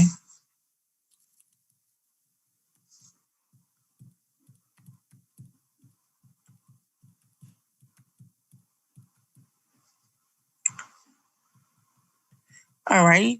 My name is Jasmine McLaughlin. My address is 4514 Silver Star Road, apartment H, 152, Orlando, Florida, 32808. I'd like to direct my comments to Regina Hill. I work at Starbucks for HMS Host at the MCO airport. Councilwoman Hill, you say everyone has the power for greatness, not for fame, but greatness because greatness is determined by service. On August 19, Mayor Dyer, who represents this council on GOA, missed his chance at greatness to stand with all the workers at the airport, workers who are overwhelmingly majority Blacks and brown. I'm a member of your community. Our lives are important to you, so I reach it to you, Councilwoman, to stand up for us. Before COVID shut down everything, I was doing a great job at the airport, serving our guests coming to our great city.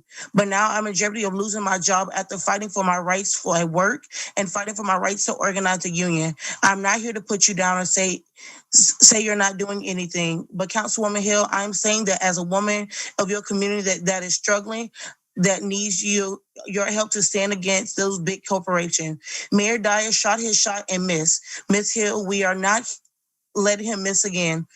You have used your voice in the community, the city council, to stop things that do not stand up to your standard. Use it now to convince Mayor Dyer to create job security for all workers in the airport who are struggling right now to feed their family. Work smarter, not harder. I have seen you do community outreach, but if we have GOA pass a fair recall policy, giving us job security at the airport, we could help ourselves and we wouldn't need you to do things for us. Thank you. All right, Madam Clerk. So we have Anixa Bell Torres. Please state your name and address. You have 5 minutes to speak.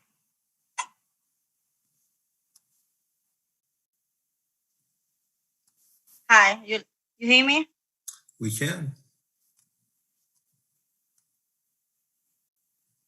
Now we can.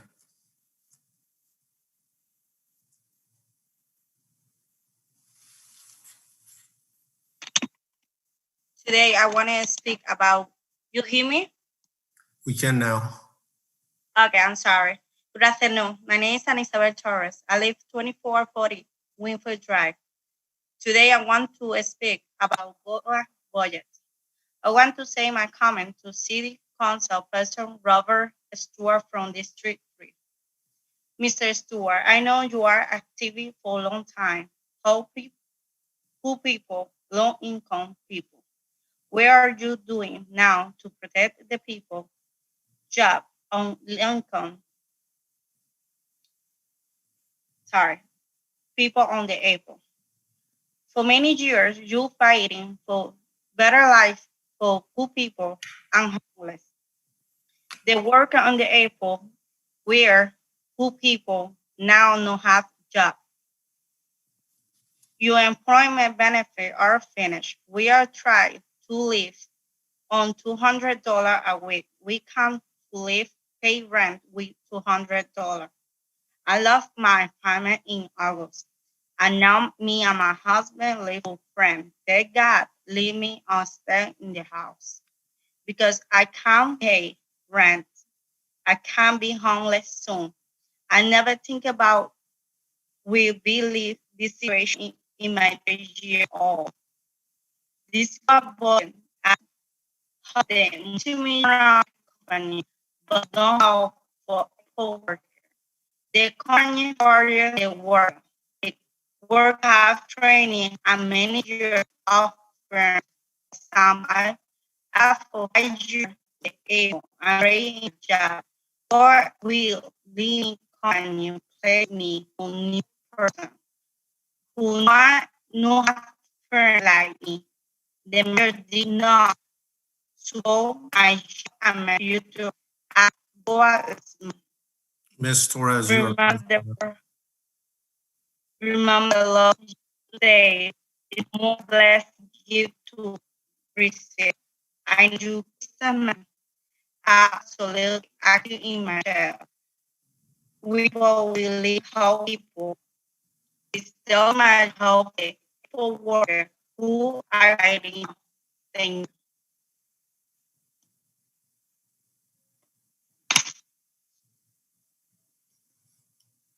All right, Madam Clerk.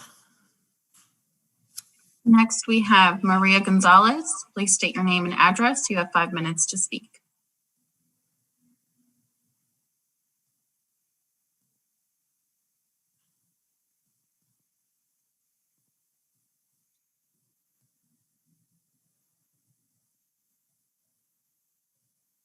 Unmute. Okay, hi. Can you guys hear me now? Yes, ma'am. Oh, okay. Okay, good afternoon. My name is Maria Gonzalez. My address is 1139 Vista Palma Way, Orlando, Florida, 32825.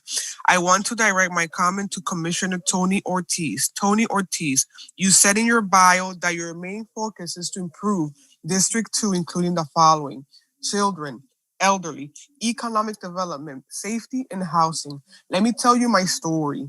I work for HMS Host, an Italian billionaire company located at the Orlando airport for 4 years at the Sabawers restaurant. My job at the airport fits my schedule and my family needs. I am able to take care of my mom and my brother, plus my transportation to get to work is affordable. This is what it will mean to my family. I don't know if or when I will be able to get rid of the mold in my house that is affecting my mother's health, and she suffers from asthma. I'm the one that pays most of the bills in my house, and I depend on my unemployment for this. What am I going to do when the unemployment runs out? Which, by the way, is not enough. Today, I want to speak about the GOA budget. GOA has voted to give millions of dollars to billionaire company again. This company, HMS Host, where I was dedicated employee, sent me a letter on August 14 telling me if I'm not called back by October 15, I will be fired from my job. I know that not many people are not traveling, but I want to get back to work when business pick up. The GOA budget doesn't include any benefits for workers at the airport. Mayor Dyer made the motion to give this company another rent relief that is $2.5 million with no condition for the worker at the airport or their struggling families. This company has received $475 million in rent relief, and no workers are benefit from this relief. Commissioner Ortiz, please stand for workers at the airport and no billionaire companies, and tell Mayor Dyer that airport worker needs his help and his support. Workers and families are dependent on him. Thank you. Madam Clerk. Last, we have Yanina Ochoa. State your name and address. You have 5 minutes to speak.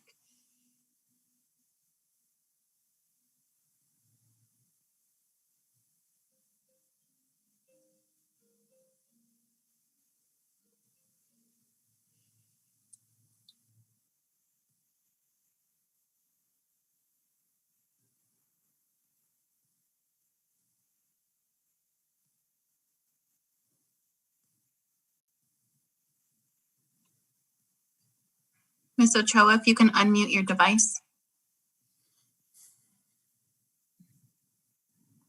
Can you hear me now? Yes, we can. Good afternoon. My name is Janina Ochoa, and I live at 5513 PGA Boulevard, Orlando, Florida, 32839. I am laid off at HMS House at the Orlando Airport, but I worked for 2 years. I want to direct my comments today to the City Commissioner, Patty Sheehan. Commissioner Sheehan, I know that you're a stand-up for women and all victims of discrimination. There are many women at my workplace. The majority of the workers are women. This includes many single mothers who have to support themselves alone. Now, the unemployment is ending and our jobs have not returned at the airport yet. How will we pay our rent, food, and take care of our children? Are the kids going to live in the streets under the bridges? Because of discrimination, women and immigrants like myself have less opportunities. At HMS House, we receive bad treatment and disrespect, including sexual harassment by managers.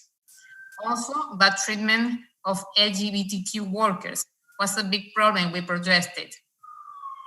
Women and people of color are hit the hardest by the pandemic. We are very anxious about the future and we strongly need your support. We know you care deeply about this issue. I'm asking for your help because Mayor Dyer voted no to protect our jobs at the airport. Because of his vote, hundreds of workers who have been at HMS Hall for many years could lose their job permanently. It's very difficult to find a new job now. All we want is a fair recall policy. We want to return to our jobs at the airport because we like working there. And there is good public transportation for workers like me without cars. Commissioner Sheehan, please consider the serious situation of the airport workers. Does Mayor Dyer speak for you? Do you agree with this vote to let go? Please use your voice and your power to demand for Mayor Dyer to do the right thing. Thank you for your time.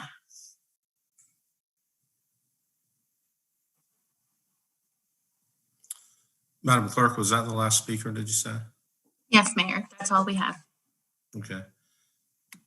Hey, Phil, are you out there? You to unmute. Yes, sir.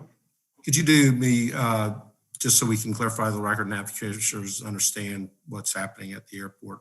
Can you give number one an overview of the number of passengers that we have coming through the airport vis-a-vis where we were before the pandemic hit, and then the projections that we see going forward and the difficult financial situation that puts the airport in?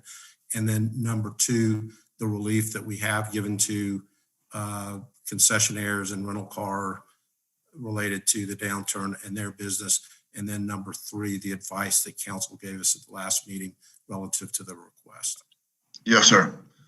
In terms of passenger traffic, we had a low point back on April 15th where we had departing passengers, which is our daily measure of 1,579 departing passengers, which represented about 3% of where the traffic would have been on that time in 2019. Currently, we're running between 25 and 30% of the traffic volumes that we saw in 2019.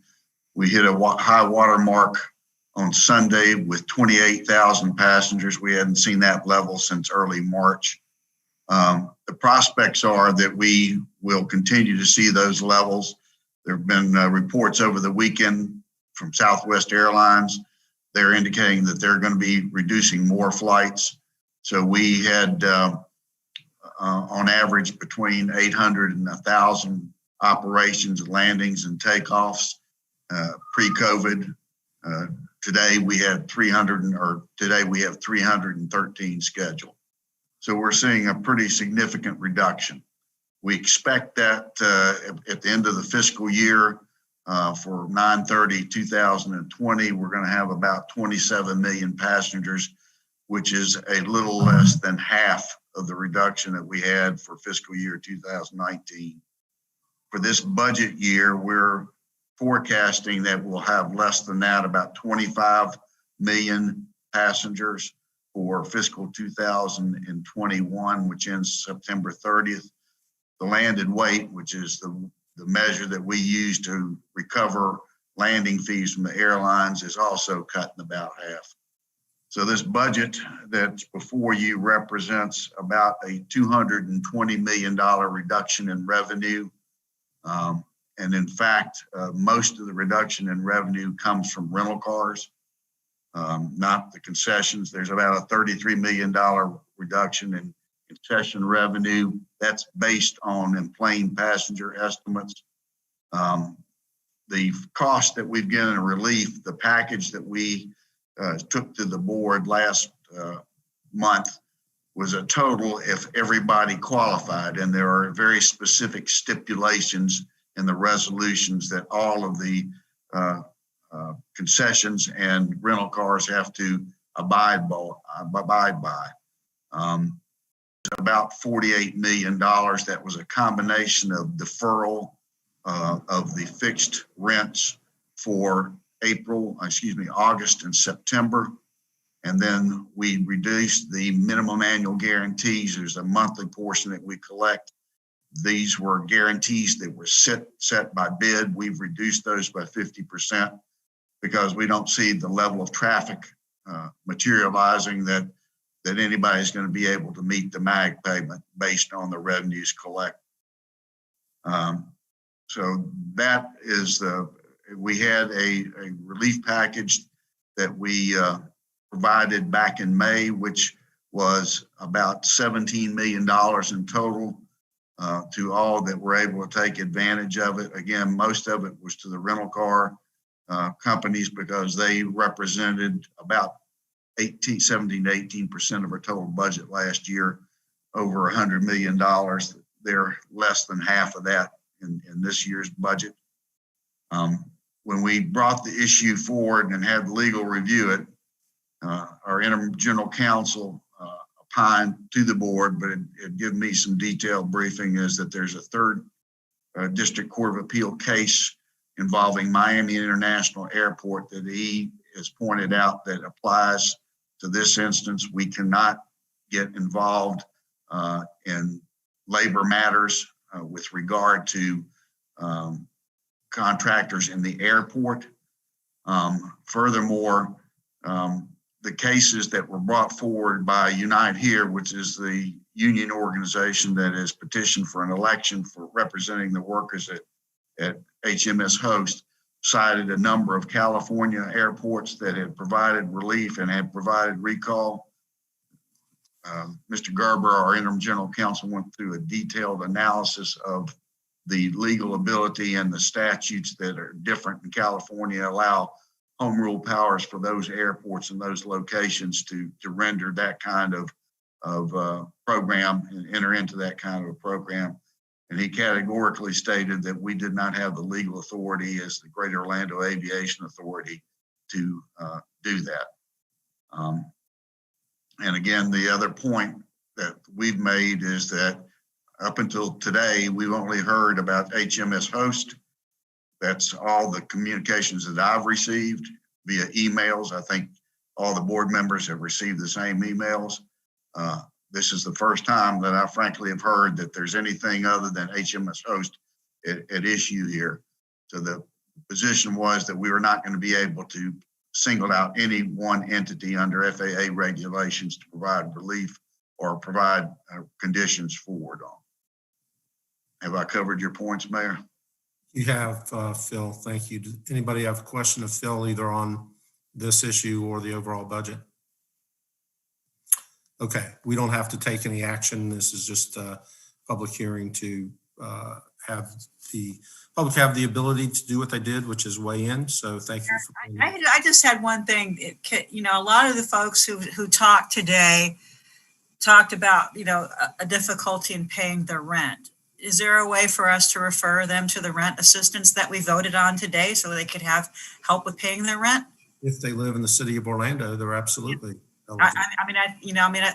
they're asking for help, and you know the airport has given rent deferrals to some of the folks that they do business with. We, as the city of Orlando, are taking some of our CARES Act funding to assist our residents. So I would encourage everyone who spoke today to apply for that if you're an Orlando resident. And if you have issues, if you're an OUC customer paying your utility bill, there's assistance in that regard at United Way as well. And if I could add on that, we have that virtual community meeting with housing this evening, explaining our renter assistance program and how they could apply. Hey, Mayor Dyer, I did have a question. You mentioned the written documentation of some commitment to the employees that HMS Host gave. Can you explain what that was, or because I wasn't clear of what was the commitment? Phil, there was some other allegation that was made in response to some other correspondence. They stated in writing what their policy was with regard to bringing employees back, and that was going to be seniority but by job classification. I believe it was a letter that was from the current human resources director that outlined what their recall policy was. I'll go through my files and get a copy and forward it to Commissioner Burns' office. Okay. Yeah, now and so with that recall policy, is there a way to kind of track that to see if they are adhering to that? And I know, you know, you're in a position of not being able to run their business in the HR department, but it is concerning that you know, so many people are there. And I know, you know, none of us wanted COVID-19 to happen. We wish that it would end today so we can get back to normal operations.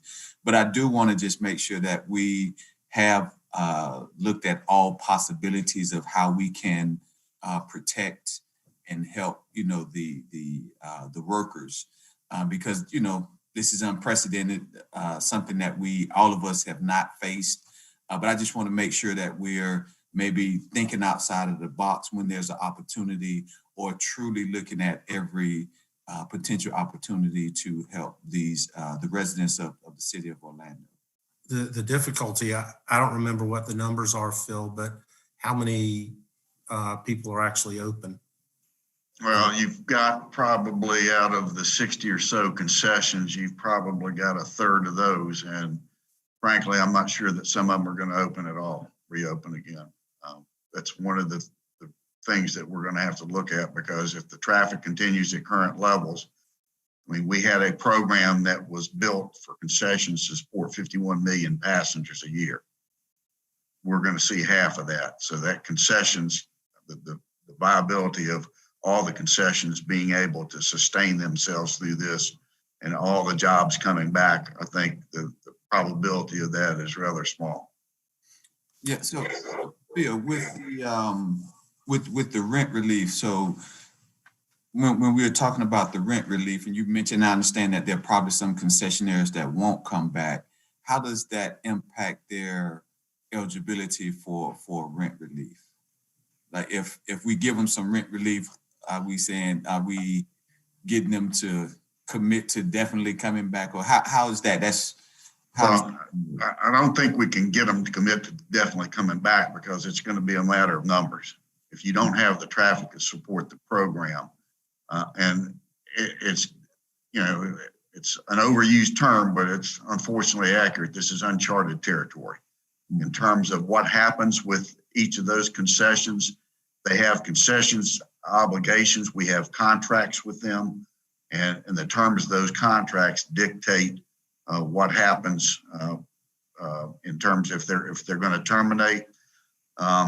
And we're going to have to sit down and work through each of those individually with each concession. So for us to try and require somebody to come back when they can't make revenue support, it probably doesn't make good business sense. No, I understand that, and I agree with that. I was just curious to see how, if they acknowledge that they may not come back, are they still? Nobody at this point has. Everybody wants to hang on, even the small ones. We've got a number of small businesses that are affected by this as well. My ACDBE's Airport Concession Disadvantaged Business Enterprise. We've got a number of those that are both standalone and joint venture partners with the large corporations such as Host. So we believe a specific obligation to work with ACDBEs because of the Federal Aviation Administration guidelines and programs that are in place to do what we can to support them. And so, Mayor, I have one last question. So I think there was a discussion about the fair recall, and it being specific to one concessionaire.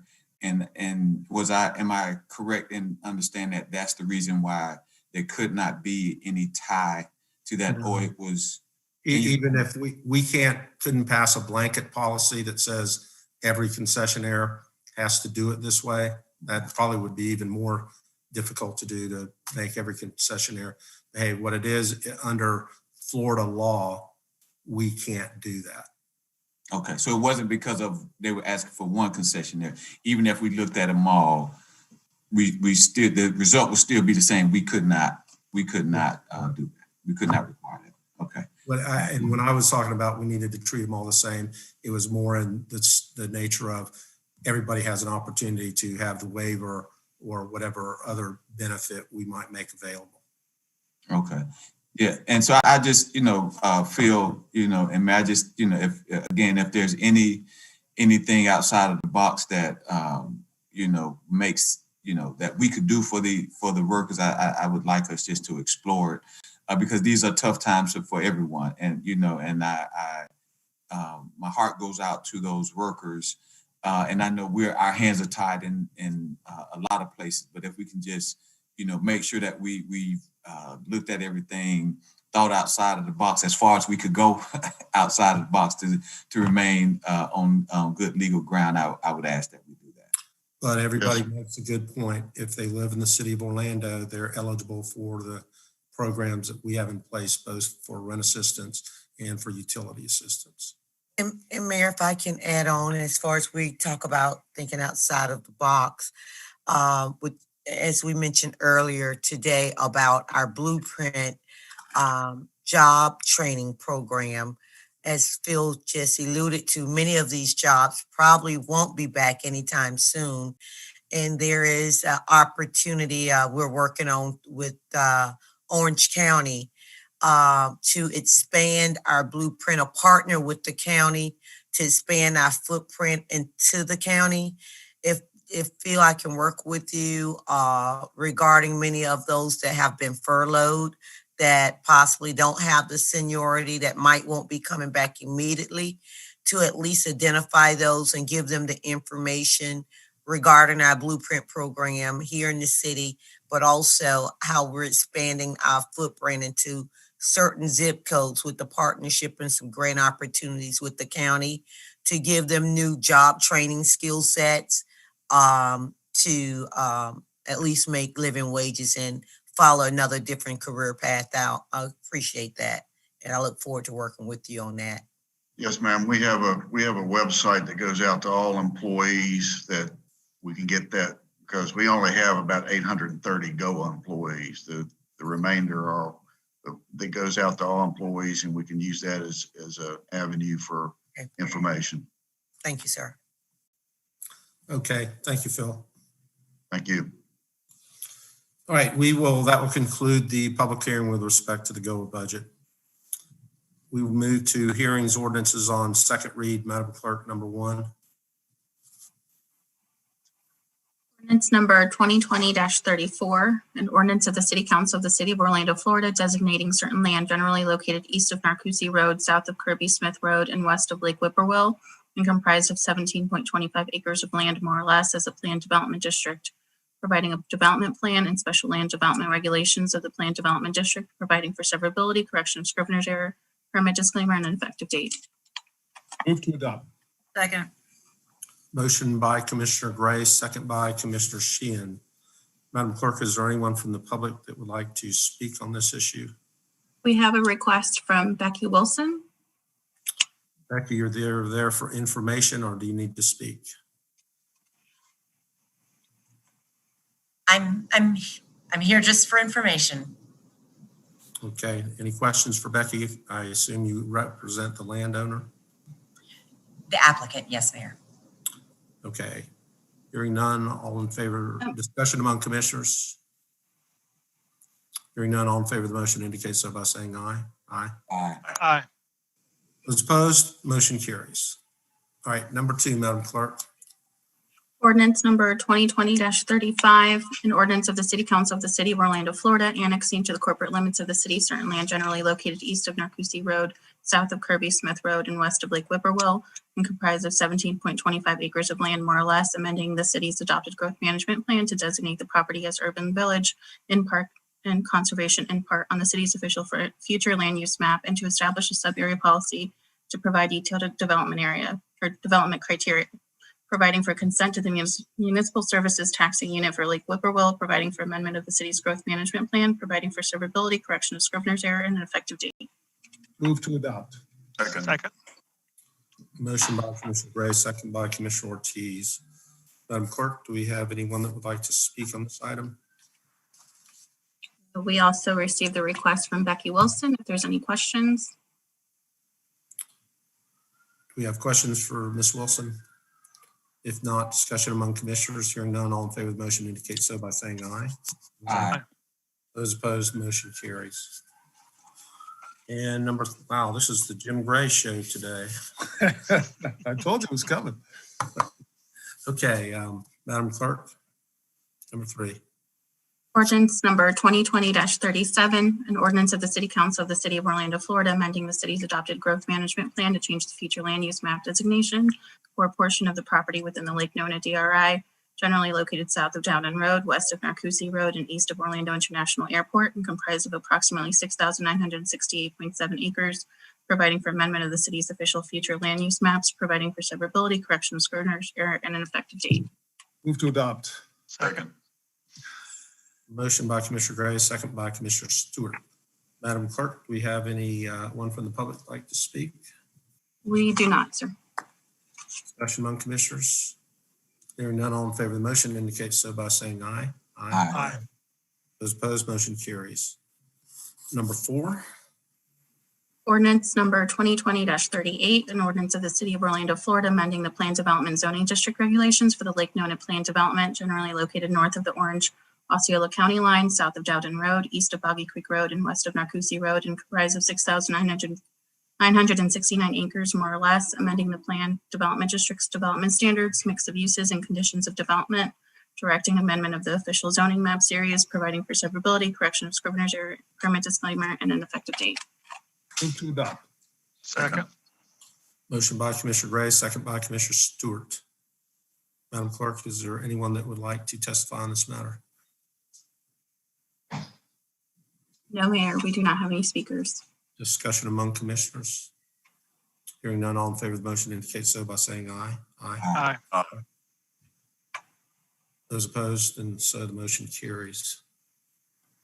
Madam Clerk, would you read the title on the next one? Ordinance number 2020-41, an ordinance of the City Council of the City of Orlando, Florida, amending Chapter 58 Orlando City Code to exempt certain conference meeting and ballroom spaces within the downtown Orlando community redevelopment area east of Paramore Avenue from floor area ratio calculations, amending Chapter 58 Figure 1 to conform the floor area regulations in the AC-3A district to the regulations in the growth management plan, providing legislative findings and for severability, codification, correction of scrivener's error, and an effective date. Before anybody makes a motion on this one. Yes, I'm going to make a motion for a continued. Hold on, Commissioner. So staff would like some additional time to clarify the extent of the application here. So it's already been advertised and we need to open the hearing. So that's what we're going to do, and then vote to continue the item. So Commissioner Hill, if you would like to move to continue this to September the 21st, that would be the appropriate motion. Yes, sir. I make a motion to continue this item to the September 21st meeting. And I'll second that. Motion by Commissioner Hill, second by Commissioner Sheehan to continue to September 21st. Can you guys hear that outside? Yes. Okay, discussion, hearing none, all in favor of the motion indicate so by saying aye. Aye. Aye. Okay, so this item will be agended on our meeting for September the 21st. Okay, number 6. Ordinance number 2020-43, an ordinance of the City Council of the City of Orlando, Florida, amending the Poitras East Plan Development Zoning District, generally located west of Narcoossee Road, north and east of Boggy Creek Road, and south of the Lake Nona Plan Development, to rename the plan development and add approximately 640 acres of land, more or less, providing for an increase to the development program, amendment of the legal description, and amendment of the development plan, providing for amendment of the city's official zoning map, providing for severability, correction of scrivener's error, permit disclaimer, and an effective date. Move to adopt. Second. Motion by Commissioner Gray, second by Commissioner Ortiz. Madam Clerk, anyone to testify on this matter? Yes, sir, we have no speakers. Discussion? Hearing none, all in favor of the motion indicate so by saying aye. Aye. Those opposed, motion carries. Okay, let's go to ordinances on first reading, Madam Clerk. Ordinance number 2020-44, an ordinance of the City Council of the City of Orlando, Florida, relating to the non-conforming uses, amending Chapter 58, Part 7D, and Chapter 65, Part 2D Land Development Code to allow for the reestablishment of non-conforming uses with the conditional use permit, providing legislative findings and for severability, codification, correction of scrivener's error, and an effective date. So moved. Second. Commissioner Sheehan and Commissioner Hill, well, that's a Yes. motion. Motion by Commissioner Sheehan, second by Commissioner Hill. Madam Clerk, anybody to testify? No, Mayor.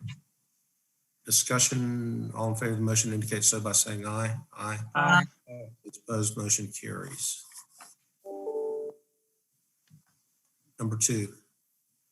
Ordinance number 2020-45, an ordinance of the City Council of the City of Orlando, Florida, amending the city's adopted growth management plan to change the future land use map designation for approximately 7 acres of land generally located at the southwest corner of Conway Road and Crescent Park Boulevard from office low intensity to office medium intensity on the city's official future land use maps, providing for amendment of the city's official future land use maps, providing for severability, correction of scrivener's error, and an effective date. Move to approve. Second.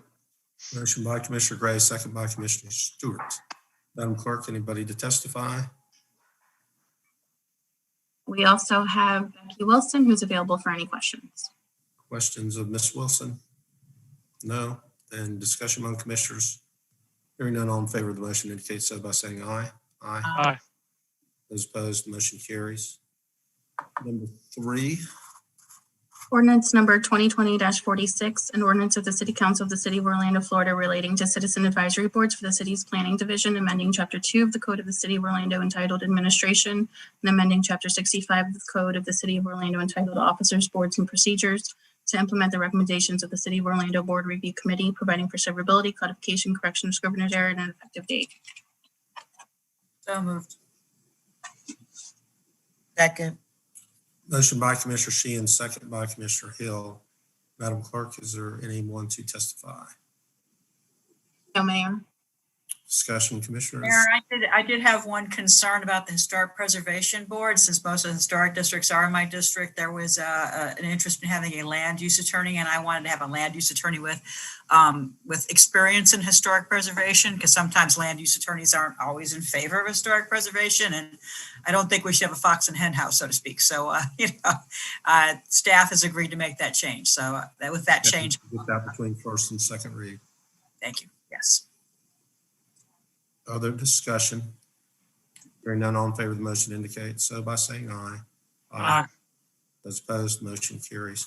Number 4, Madam Clerk. Ordinance number 2020-47, an ordinance amending parts 1 and 4 of Chapter 67 of the Code of the City of Orlando, titled Definitions and Affordable Housing Advisory Committee, respectively, to change the definition of affordable, change certain terminology, change provisions regarding committee membership, terms, meeting procedures, reporting, and amendments to the local housing assistance plan, and to delete certain provisions no longer necessary in accordance with the State Housing Initiatives Partnership Act. Provide for severability and an effective date. Second. By Commissioner Ortiz, second by Commissioner Hill. Madam Clerk, do we have anybody that would like to testify? No, Mayor. Heard that. Wow. I don't know, Commissioners, if you can see out your windows, but I think we better get the ark constructed. I'm just hoping I don't lose internet.